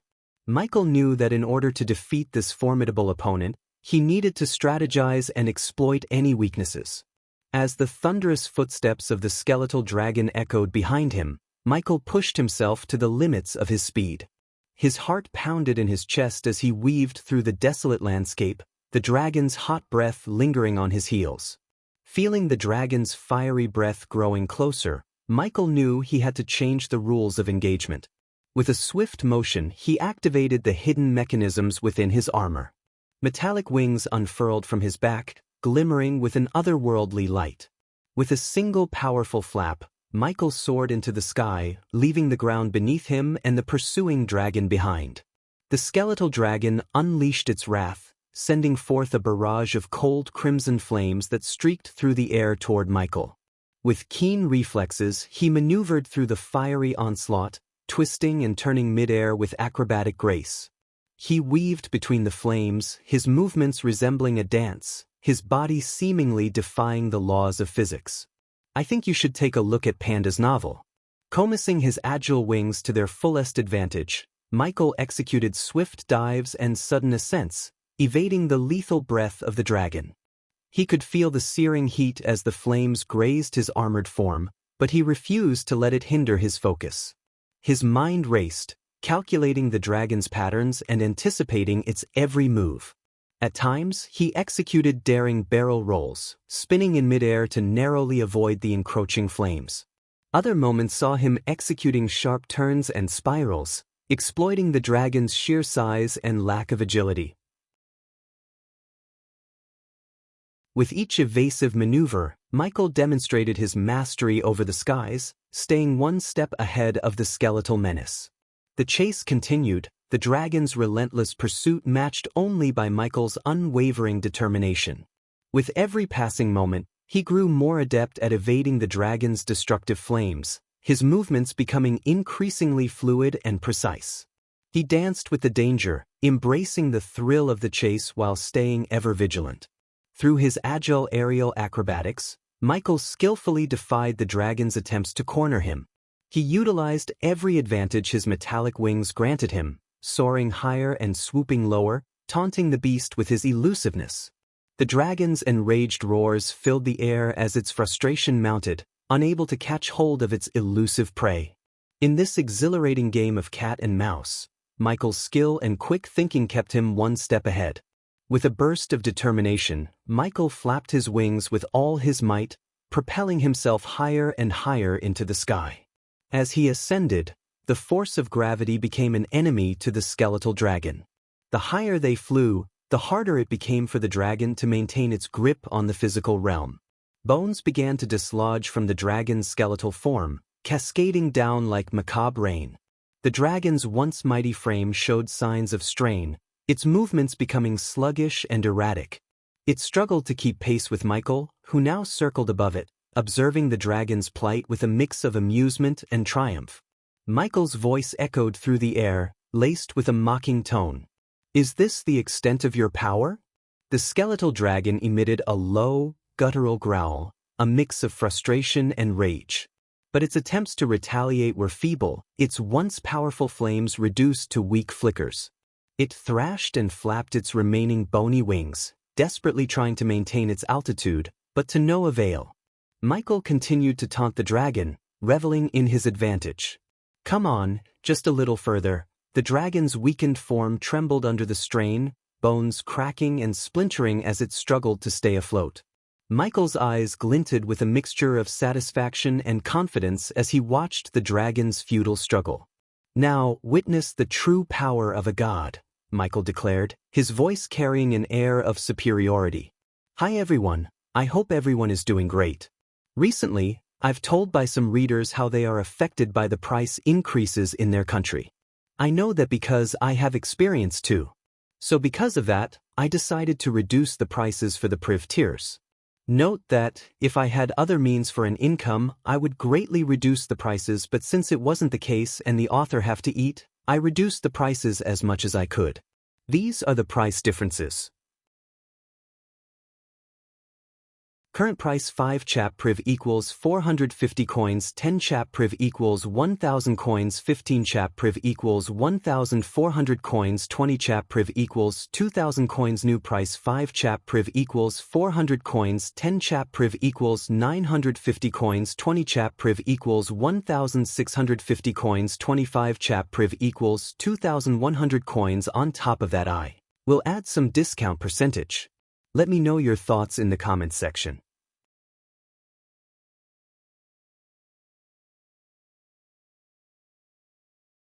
Chapter 1008.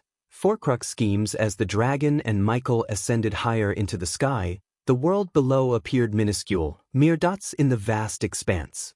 Michael's mind raced, contemplating his options for combating the formidable skeletal beast.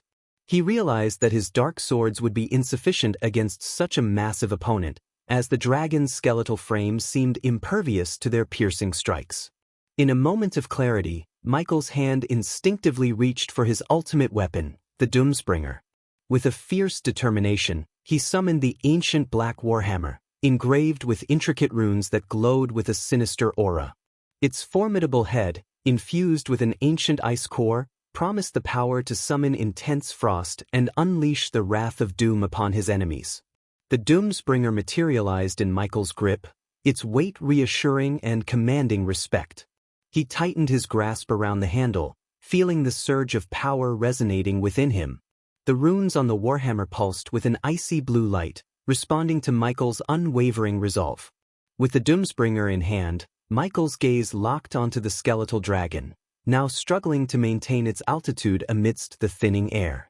He knew that this was the moment to unleash the full might of the warhammer and bring forth its icy wrath against the formidable foe.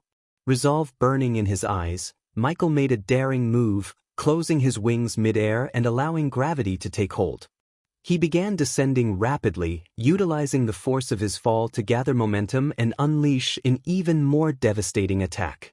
As Michael plummeted towards the skeletal dragon, the monstrosity sensed his descent and eagerly opened its jaw wider, preparing to devour him whole.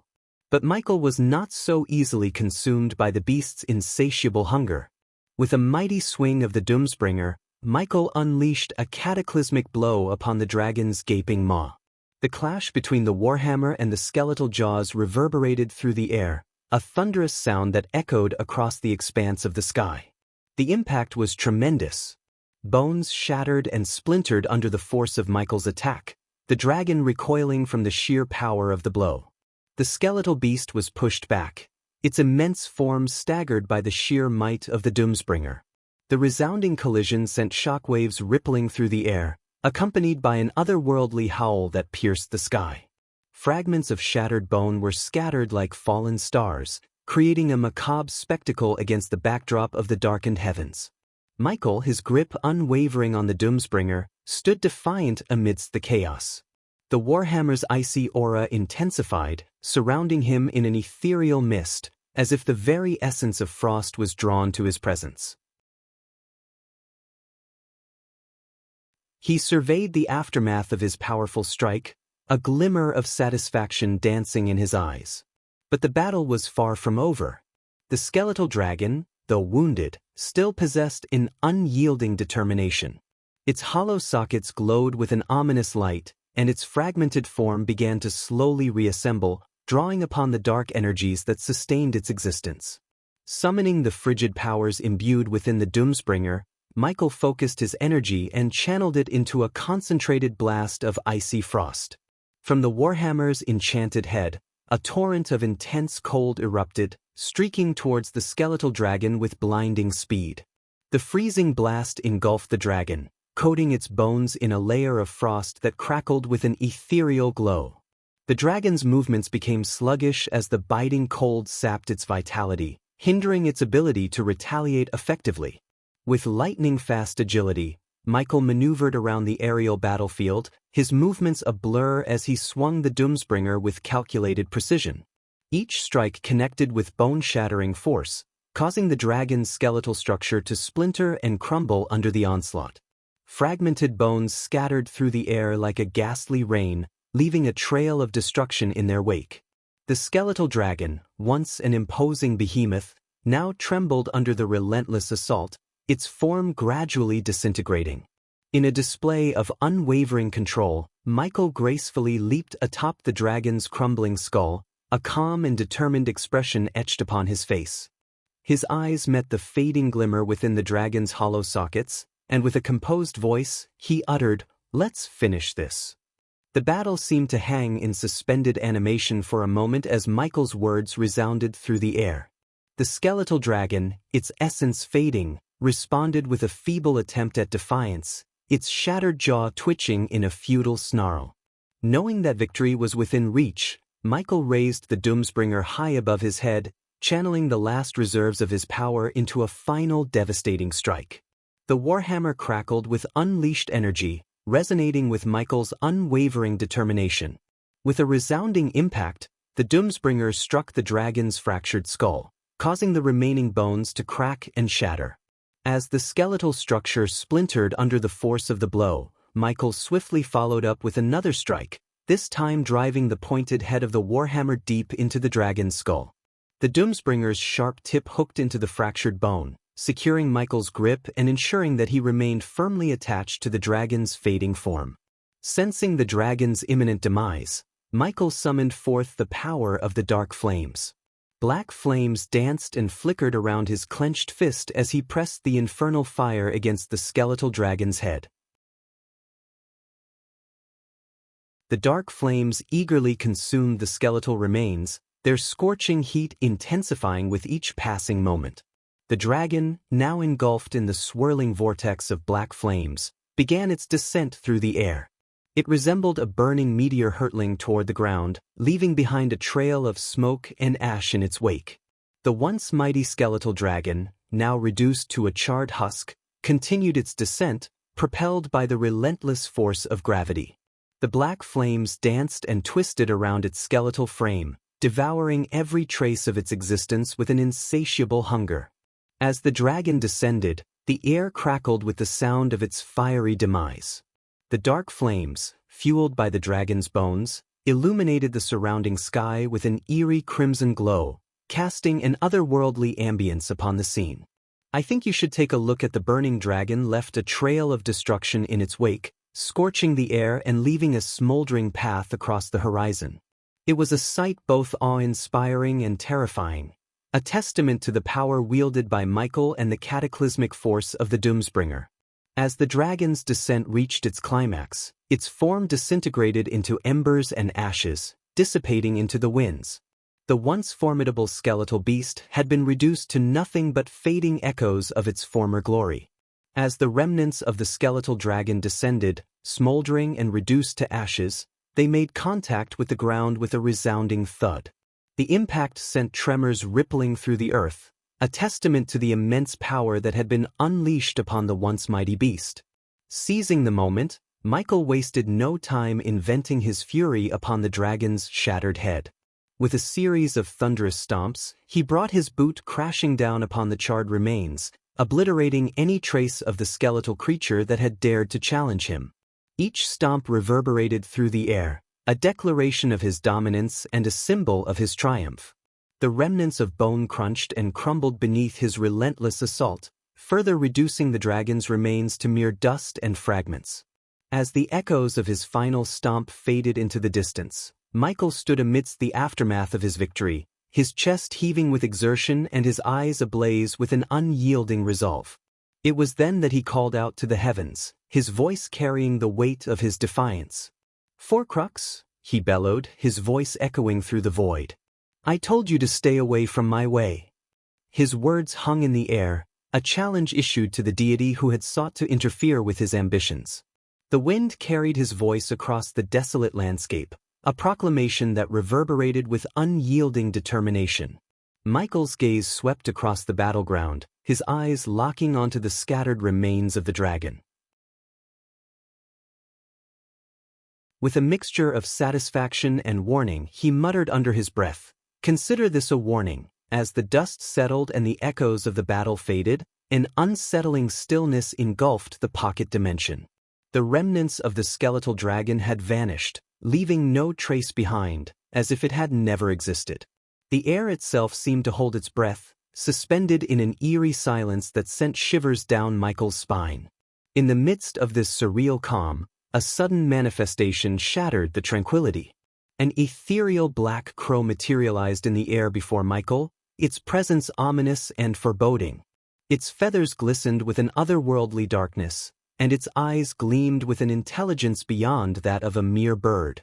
With a gruff, devilish voice that seemed to carry echoes from the deepest recesses of the underworld, the crow spoke, its words cutting through the silence like a sharp blade. "You haven't disappointed me, God of Darkness." With a calm demeanor, Michael gazed at the crow before him, addressing it by name. "Forcrux, I presume," he stated, his voice steady as he awaited the crow's response. Amusement danced in the crow's eyes, a glimmer of intrigue at witnessing the God of Darkness in action.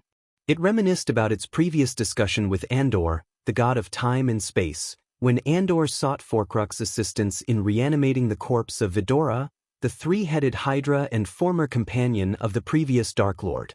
The ethereal crow, embodying the essence of Forcrux, acknowledged Michael's actions.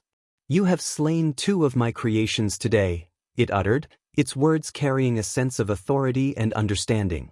Forcrux, as the creator of this pocket dimension, possessed the ability to manifest within it, drawing upon the concentrated death energy that permeated the realm.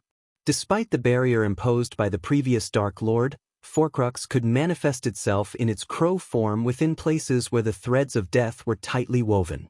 Michael maintained his composure, unyielding in the face of the god before him. He met Forcrux's gaze with unwavering resolve, unburdened by fear, for if Forcrux had intended harm, it could have enacted it already. The absence of such aggression suggested that either Forcrux lacked the means to harm him or harbored ulterior motives. The God of Darkness spoke, his voice measured and calm. "That orc tried to steal something that belonged to me," he explained, his eyes momentarily glancing at the minuscule remnants of bone dust scattered on the ground. He returned his focus to the crow, unmoved by the god's presence. "And as for this dragon, it was merely an obstacle in my path," Michael continued, his tone unwavering. Despite standing before a god, he remained resolute. The Dark Lord's confidence stemmed from the knowledge that if Forcrux truly desired his downfall, it would have already transpired. Thus, the god's motives remained cloaked in uncertainty. However, Forcrux's next words hinted at a greater threat, one that surpassed the demon corpses sealed within the coveted coffins. Michael's curiosity was piqued as he sought to unravel the enigma before him. "And what, pray tell, might that be?" he inquired, his voice betraying a glimmer of intrigue. Forcrux posed a thought-provoking question to Michael, his voice laced with a touch of intrigue. "Have you ever pondered the fate of your companion, Vidora, in your previous timeline?" The God of Darkness furrowed his brow, taken aback by the sudden revelation that Forcrux delivered so calmly. Michael's silence betrayed his lack of awareness, prompting Forcrux to enlighten him further. "It seems you are in the dark, and rightly so. Allow me to expand your understanding, God of Darkness. In this present timeline, your former pet Hydra has been unearthed by Andor. The god of time and space intends to resurrect the creature, harnessing its power to wage war against you." The weight of Forcrux's words settled upon Michael, his mind racing to grasp the implications of such a revelation. Tension filled the air as Michael contemplated the magnitude of this newfound threat. Unbeknownst to Michael, Forcrux, the god of necromancy, had been covertly aiding in the resurrection of Vidora's corpse. However, Forcrux harbored no allegiance toward Andor or the god of darkness. As a deity who had been shunned by the pantheon and the majority of gods in the realm, Forcrux's loyalty rested solely with himself. In the impending conflict between the god of time and space and the god of darkness, Forcrux saw an opportunity to align himself with both sides, utilizing their bitter rivalry to further his own agenda.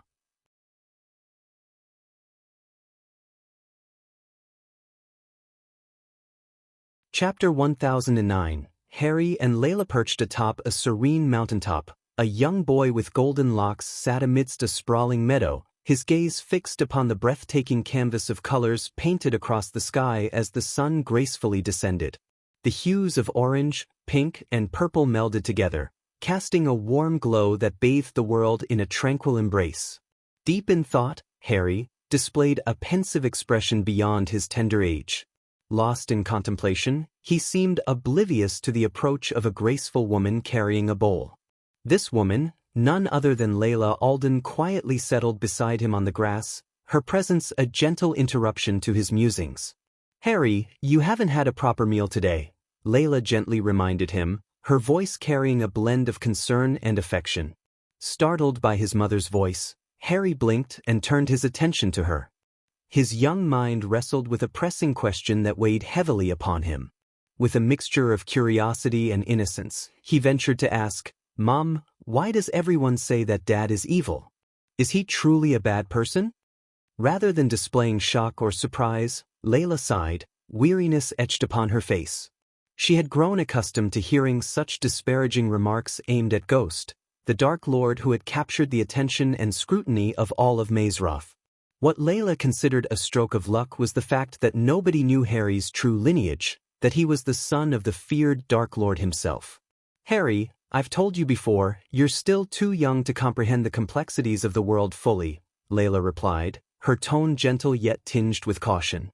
She reached out and tenderly turned his face toward her own, knowing that, inadvertently, Harry had inherited the same piercing gaze that had defined his father, Ghost.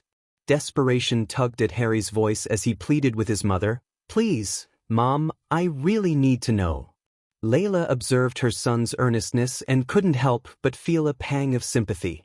The weight of the world seemed to rest upon his young shoulders, burdened by the judgment and fear surrounding his father's reputation. "Why this sudden urgency, Harry?" Layla inquired, her concern etched in her voice. Harry's voice quivered with a mix of apprehension and vulnerability as he revealed his innermost fears. "I can't bear it anymore, Mum. Everywhere I go, the children label him as the big, bad evil. Knowing that he is my father, I'm terrified that I might inherit his darkness."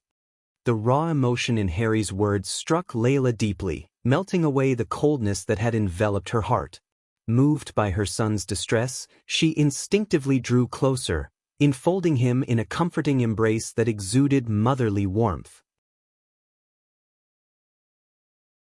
Gently, Layla reached for a morsel of honey-glazed rice from the bowl beside them, her hand moving with tenderness and care.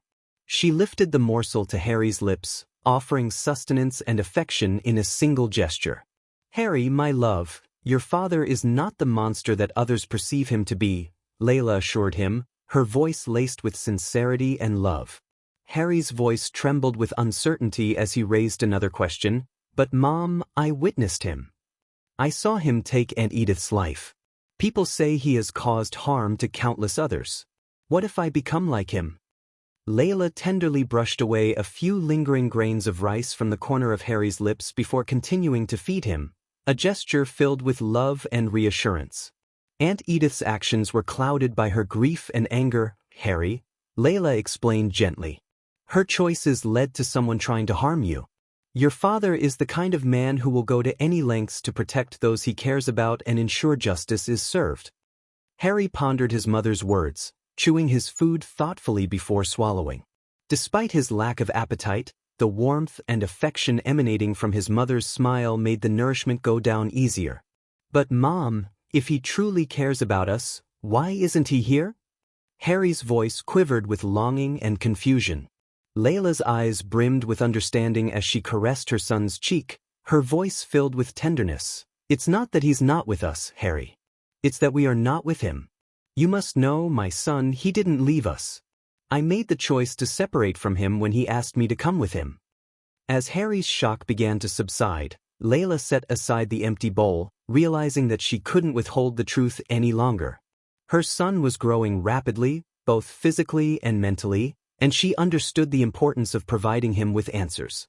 She refused to let the world's perceptions shape Harry's thoughts, determined not to let him be swayed by external influences.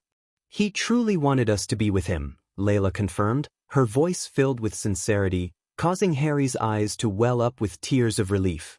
In that moment, he realized that his father hadn't abandoned him, contrary to what he had believed. Harry's trust and love for his mother were unwavering, and when she assured him that his father wasn't the embodiment of evil as the world claimed, he wholeheartedly believed her. Curiosity still tugged at Harry's heart, and he couldn't help but ask, "But why didn't you agree to go with him?" Layla let out a sigh, her gaze drifting toward the distant horizon. "I made that choice because I didn't want us to become entangled in the war between the world and your father," Layla explained, her voice tinged with a touch of sadness. "Sometimes, leaving your loved ones is a way of loving them, Harry." Harry's brow furrowed with contemplation, and he continued to seek clarity. Professor Rake once said that if everyone calls a man evil, then he must be evil. So why is everyone fighting against Dad if he is a good man? And if he were to harm everyone, even his own family, wouldn't that only prove the world right? You've always told me that we cannot fight darkness with more darkness, Mom. Layla's heart swelled with pride as she realized just how much Harry had grown. The image of him as a spirit child, ethereal and delicate, flashed in her mind. Now, standing before her, he was no longer a child or a baby she used to carry in her arms. He was a young man seeking truth and grappling with complex questions, and it was her duty to guide him through this labyrinth of uncertainty. Layla took a deep breath, her eyes fixed on Harry's searching gaze. It was time to shed light on the truth, to reveal the complexities of their circumstances. Your father, Harry, once fought tirelessly to change the world's perception of him. But as time went on, he realized the futility of that battle. Instead, he chose to embrace the label placed upon him and set out to change the world itself. It's a fight he's winning, my dear. He'd rather be feared by everyone than allow them to pose a threat to him. But that doesn't make him evil. Your father has endured unimaginable suffering, more than anyone I've ever known. No one has the right to pass judgment on him. If they call him evil, then the world itself must bear that burden. Layla understood Ghost's plight intimately, for she too had been caught in the web of difficult choices, trying to do what was best for their loved ones. She couldn't forget the words of Wulfric, which had weighed heavily on her decision to leave Ghost. "The safest place for you and Harry is within the enemy lines, Layla. If the Sky Hall knew they had you both within their grasp, they wouldn't harm you. But if you chose to go with Ghost, they would hunt you down to hurt him." Those words echoed in her mind, reminding her of the risks they faced.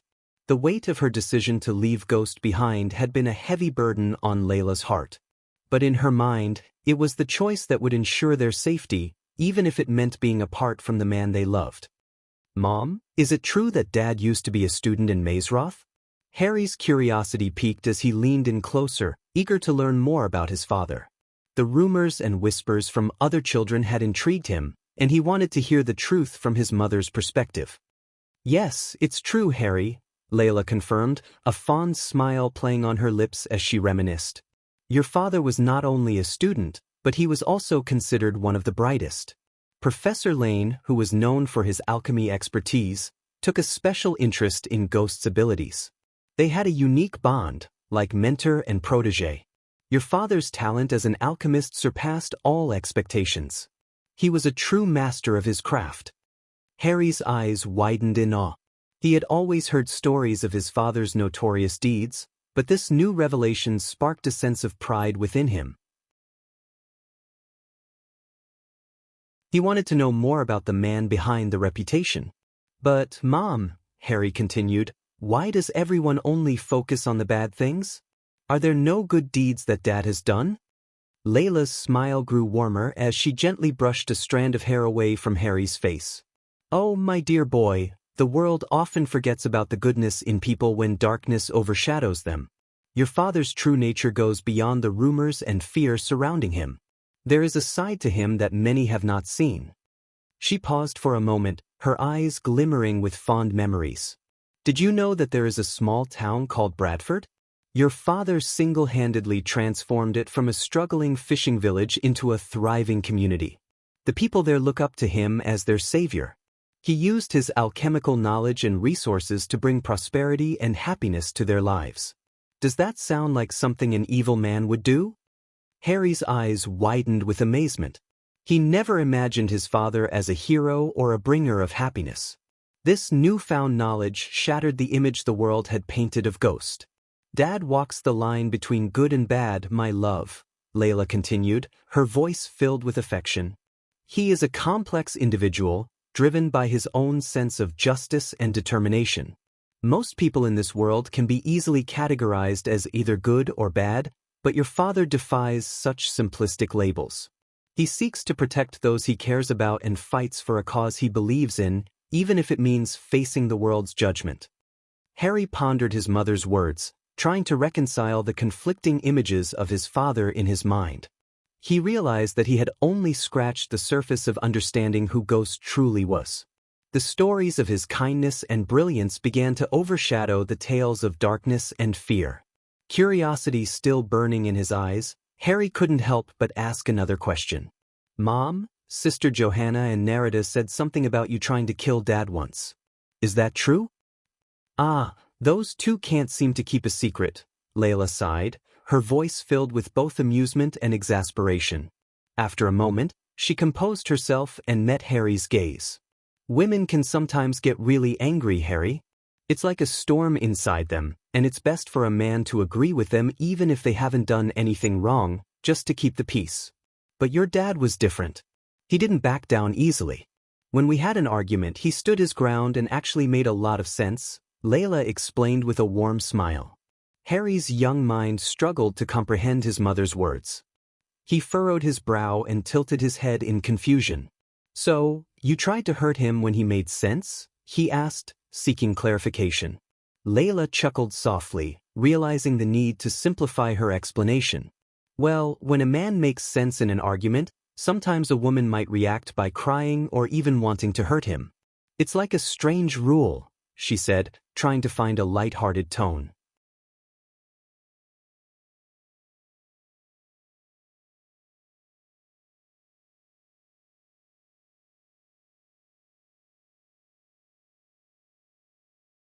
The Shadow Clan's mission to overthrow the Dark Lord had become even more crucial, not only for their cause but for the sake of Noah, Rowena, and countless others affected by the Dark Lord's reign of terror.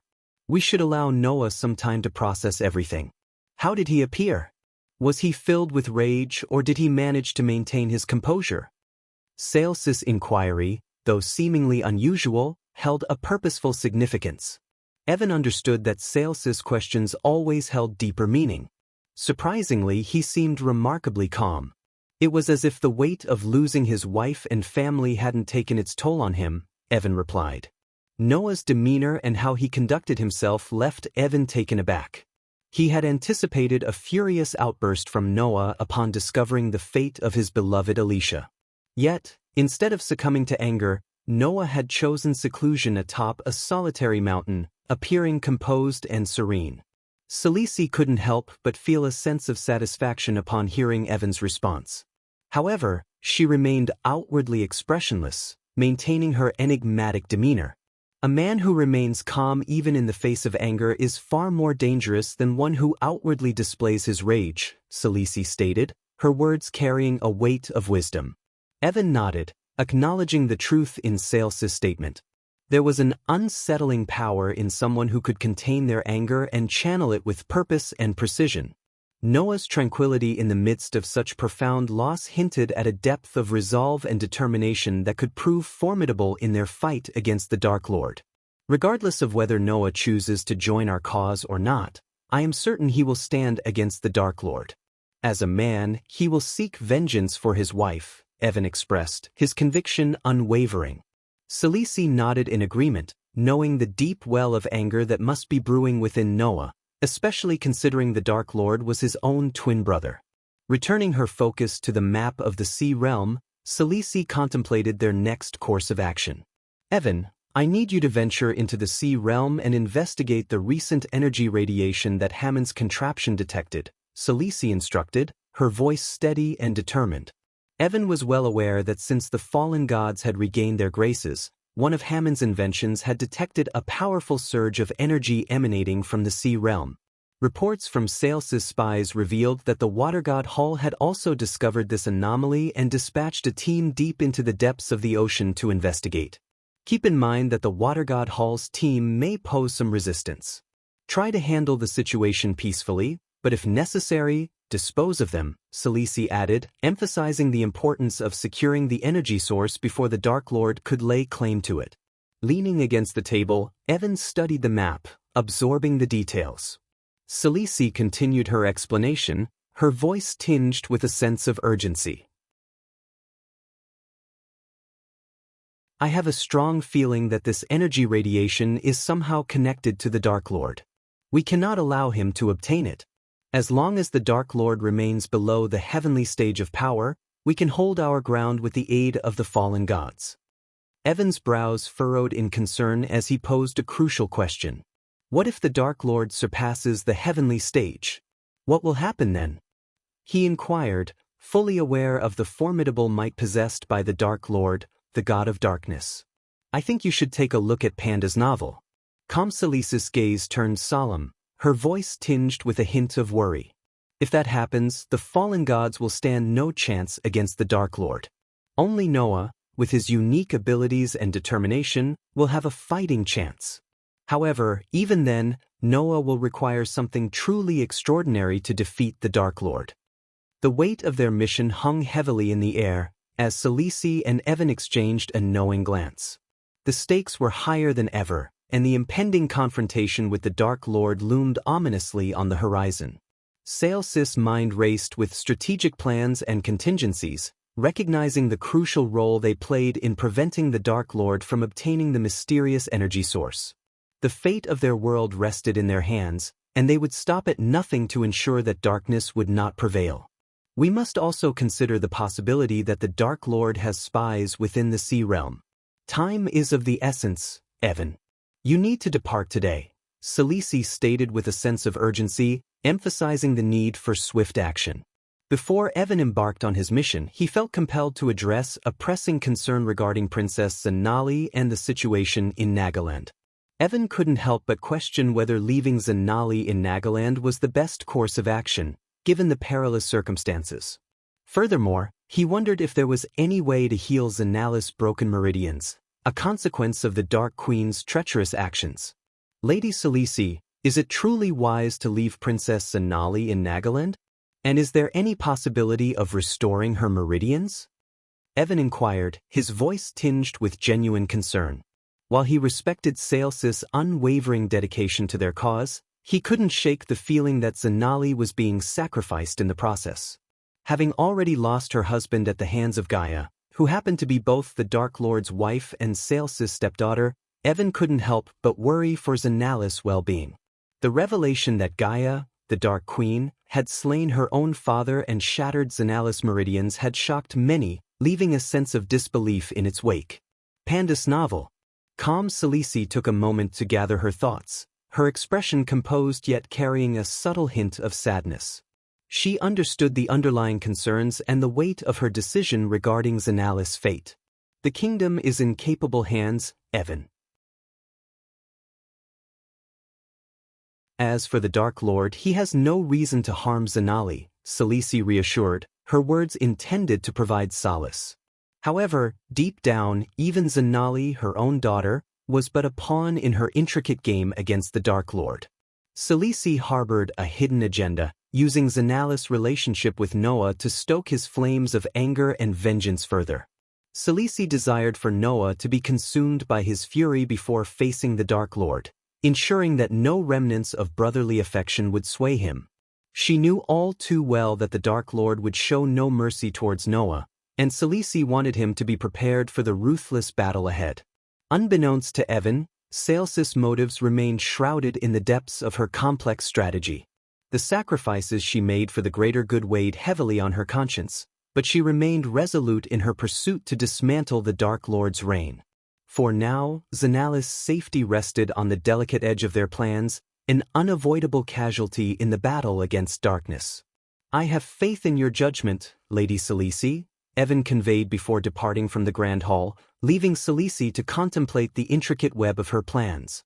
As Evan made his way out, the ethereal form of Andreas materialized before Celici, their clandestine alliance continuing to take shape.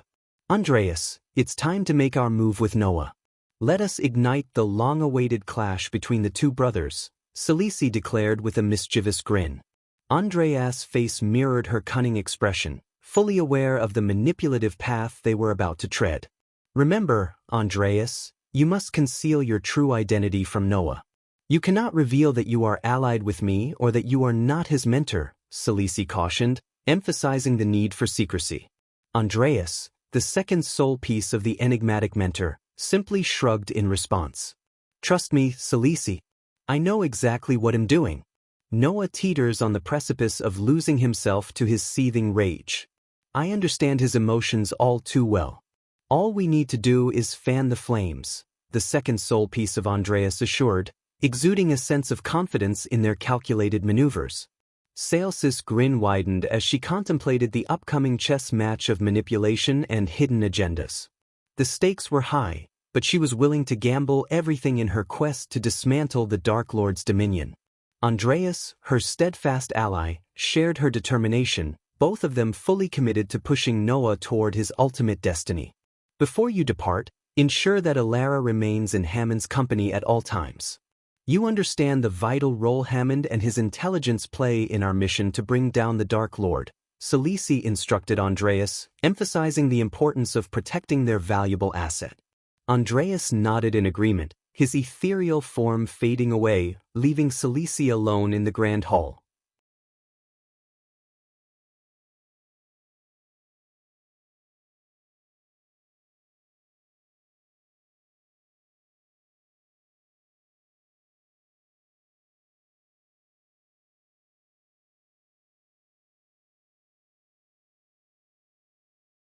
Alvaro understood that severing ties with the Dark Lord would result in dire consequences, possibly costing him his life. He found himself caught in a perilous web, entangled too deeply to extricate himself easily. Neela's gaze lingered upon the expanse of the crystal ocean, stretching far into the distance under the shimmering moonlight and starry night sky. The beauty of the tranquil scene was momentarily overshadowed by the weight of her thoughts. With a deep breath, she mustered the courage to address the growing doubts that plagued her. "You've changed, Alvaro," Neela spoke softly, her words hanging in the air. The impact of her statement sent a jolt through Alvaro's heart, making it skip a beat. Trying to mask his unease with a playful tone, Alvaro responded, "What do you mean? Are you just messing with me?" He forced a chuckle, hoping to deflect the seriousness of the situation. Neela remained still, her back turned towards him, as she grappled with her inner turmoil. Though lacking concrete evidence of Alvaro's betrayal, her instincts screamed that something was amiss. 3 weeks prior, a death squad loyal to the Dark Lord had ruthlessly attacked a supposed safe house that Neela herself had fabricated, leading her fellow elite unit members to believe Noah was hiding there. The safe house's existence had been shared only among the elite soldiers, making the targeted attack all the more suspicious. Furthermore, Neela had uncovered a startling revelation during her investigations into the wealth and backgrounds of her comrades prior to the Dark Lord's assault on their guardian guild. It had come to her attention that Alvaro had recently acquired opulent manors and vineyards across the R continent. The timing and nature of his newfound affluence raised her suspicions further. In addition, whenever Ilara Valren dispatched a group of elite soldiers to apprehend nobles suspected of colluding with the Dark Lord, they were met with unexpected resistance. Despite the Dark Lord's obliteration of their guardian guild and the massacre of their fellow guardians, Neela remained steadfast in her loyalty to Noah, the supreme guardian. Yearning for her instincts to be proven wrong, Neela turned to face Alvaro, her expression a mix of concern and urgency. "Alvaro, please, you have to be honest with me. We're friends. If there's something you need to tell me, please do so before we meet with Noah." Her words hung in the air, the weight of their significance palpable in the silence that followed.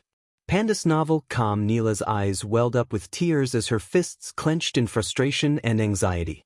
She could see Alvaro's lips trembling and a peculiar glint in his eyes. The signs were clear. Alvaro was undoubtedly concealing something, and it weighed heavily on Neela's heart. But before he could speak, a sudden surge of fear shot through her body, causing the hair on her neck to stand on end. "Look out!"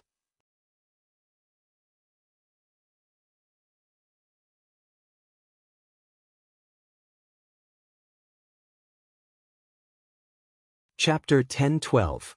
Noah's return. Neela's gaze swept over the vampire minions that encircled her, assessing their formidable presence.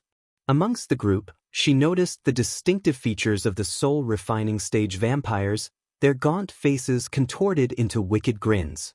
Their elongated tongues flicked out, hissing with anticipation as they floated effortlessly in the air, their dark eyes fixated on their prey.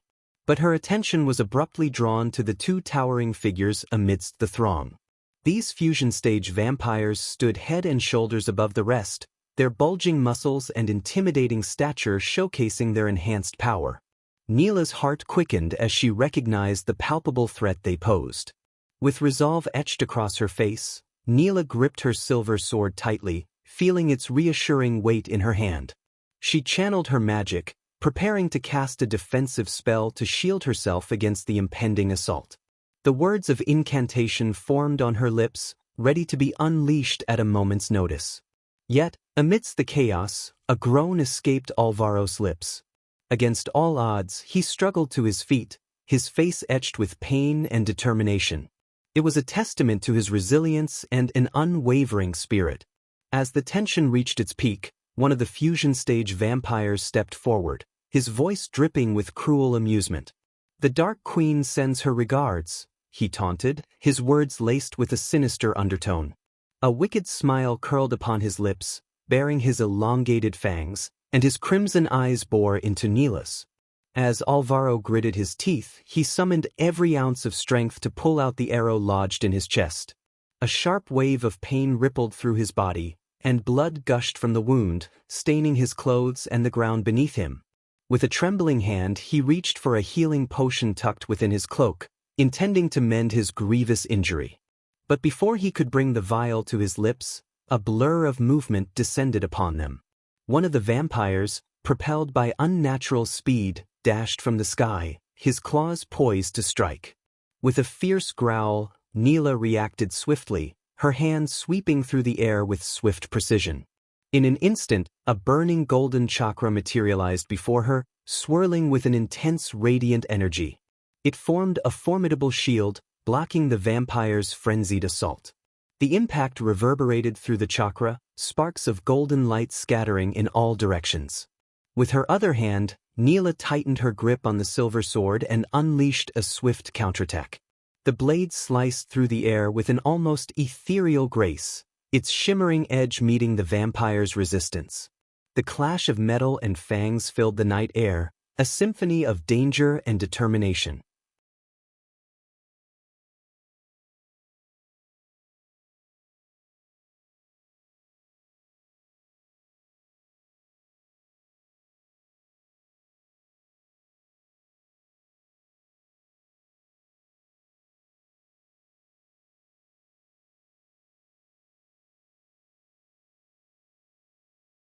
Chapter 10-13. Noah will fight the Dark Lord. As the radiant light began to fade, revealing the figure of Noah hovering in the air, a hushed stillness settled over the battlefield. His long, black hair fluttered in the ethereal breeze, contrasting against his once immaculate white robes. What caught the attention of Neela and Alvaro the most was the beard that adorned Noah's usually clean-shaven face, a testament to the hardships he had endured. Noah's piercing eyes, usually filled with warmth and wisdom, now burned with a fiery mixture of rage and pain. The weight of his responsibilities and the losses suffered weighed heavily upon him, fueling the power that radiated from his very being. The vampires, sensitive to the aura of authority and strength emanating from Noah, shuddered involuntarily, their instincts recognizing a force greater than their own. Noah's gaze swept over the fallen vampires and the broken bodies of Neela and Alvaro. It was a gaze that carried a multitude of emotions: grief for the fallen, determination to protect those he cared for, and a simmering anger directed at the forces that sought to extinguish hope and justice. The vampire minions, once full of arrogance and malice, now quivered under the weight of Noah's presence.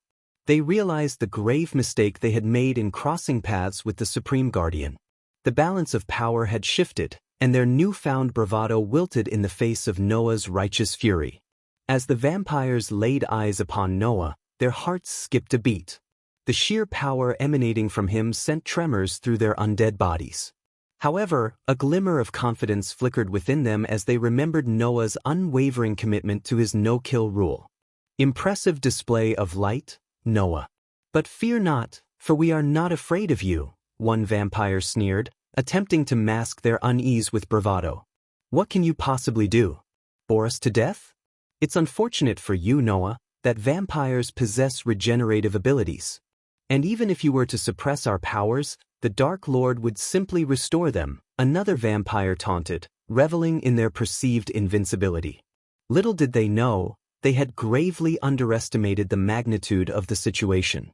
Neela, standing beside Noah, couldn't help but mumble under her breath, "You fools have no idea whom you're trifling with." Noah, consumed by a righteous rage, remained silent. He closed his eyes, allowing his fury to intensify.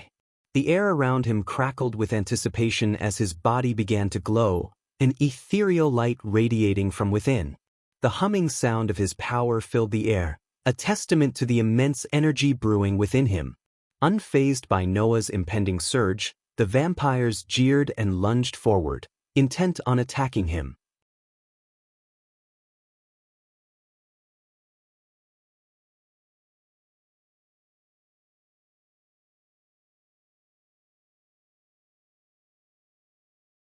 But at the same time, he couldn't help but feel the weight of conflicting emotions tugging at his heart.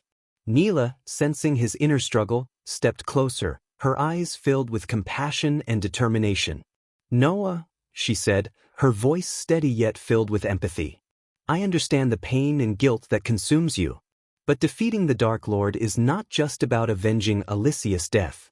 It is about ensuring that no one else suffers the way you have." Noah's gaze met Neela's, his eyes reflecting the battle raging within his soul. "I blame myself, Neela," he confessed, his voice heavy with regret. "I should have seen the signs. Ghost, my own brother. If only I had realized it sooner, 2 years ago, perhaps I could have turned him away from this path of darkness.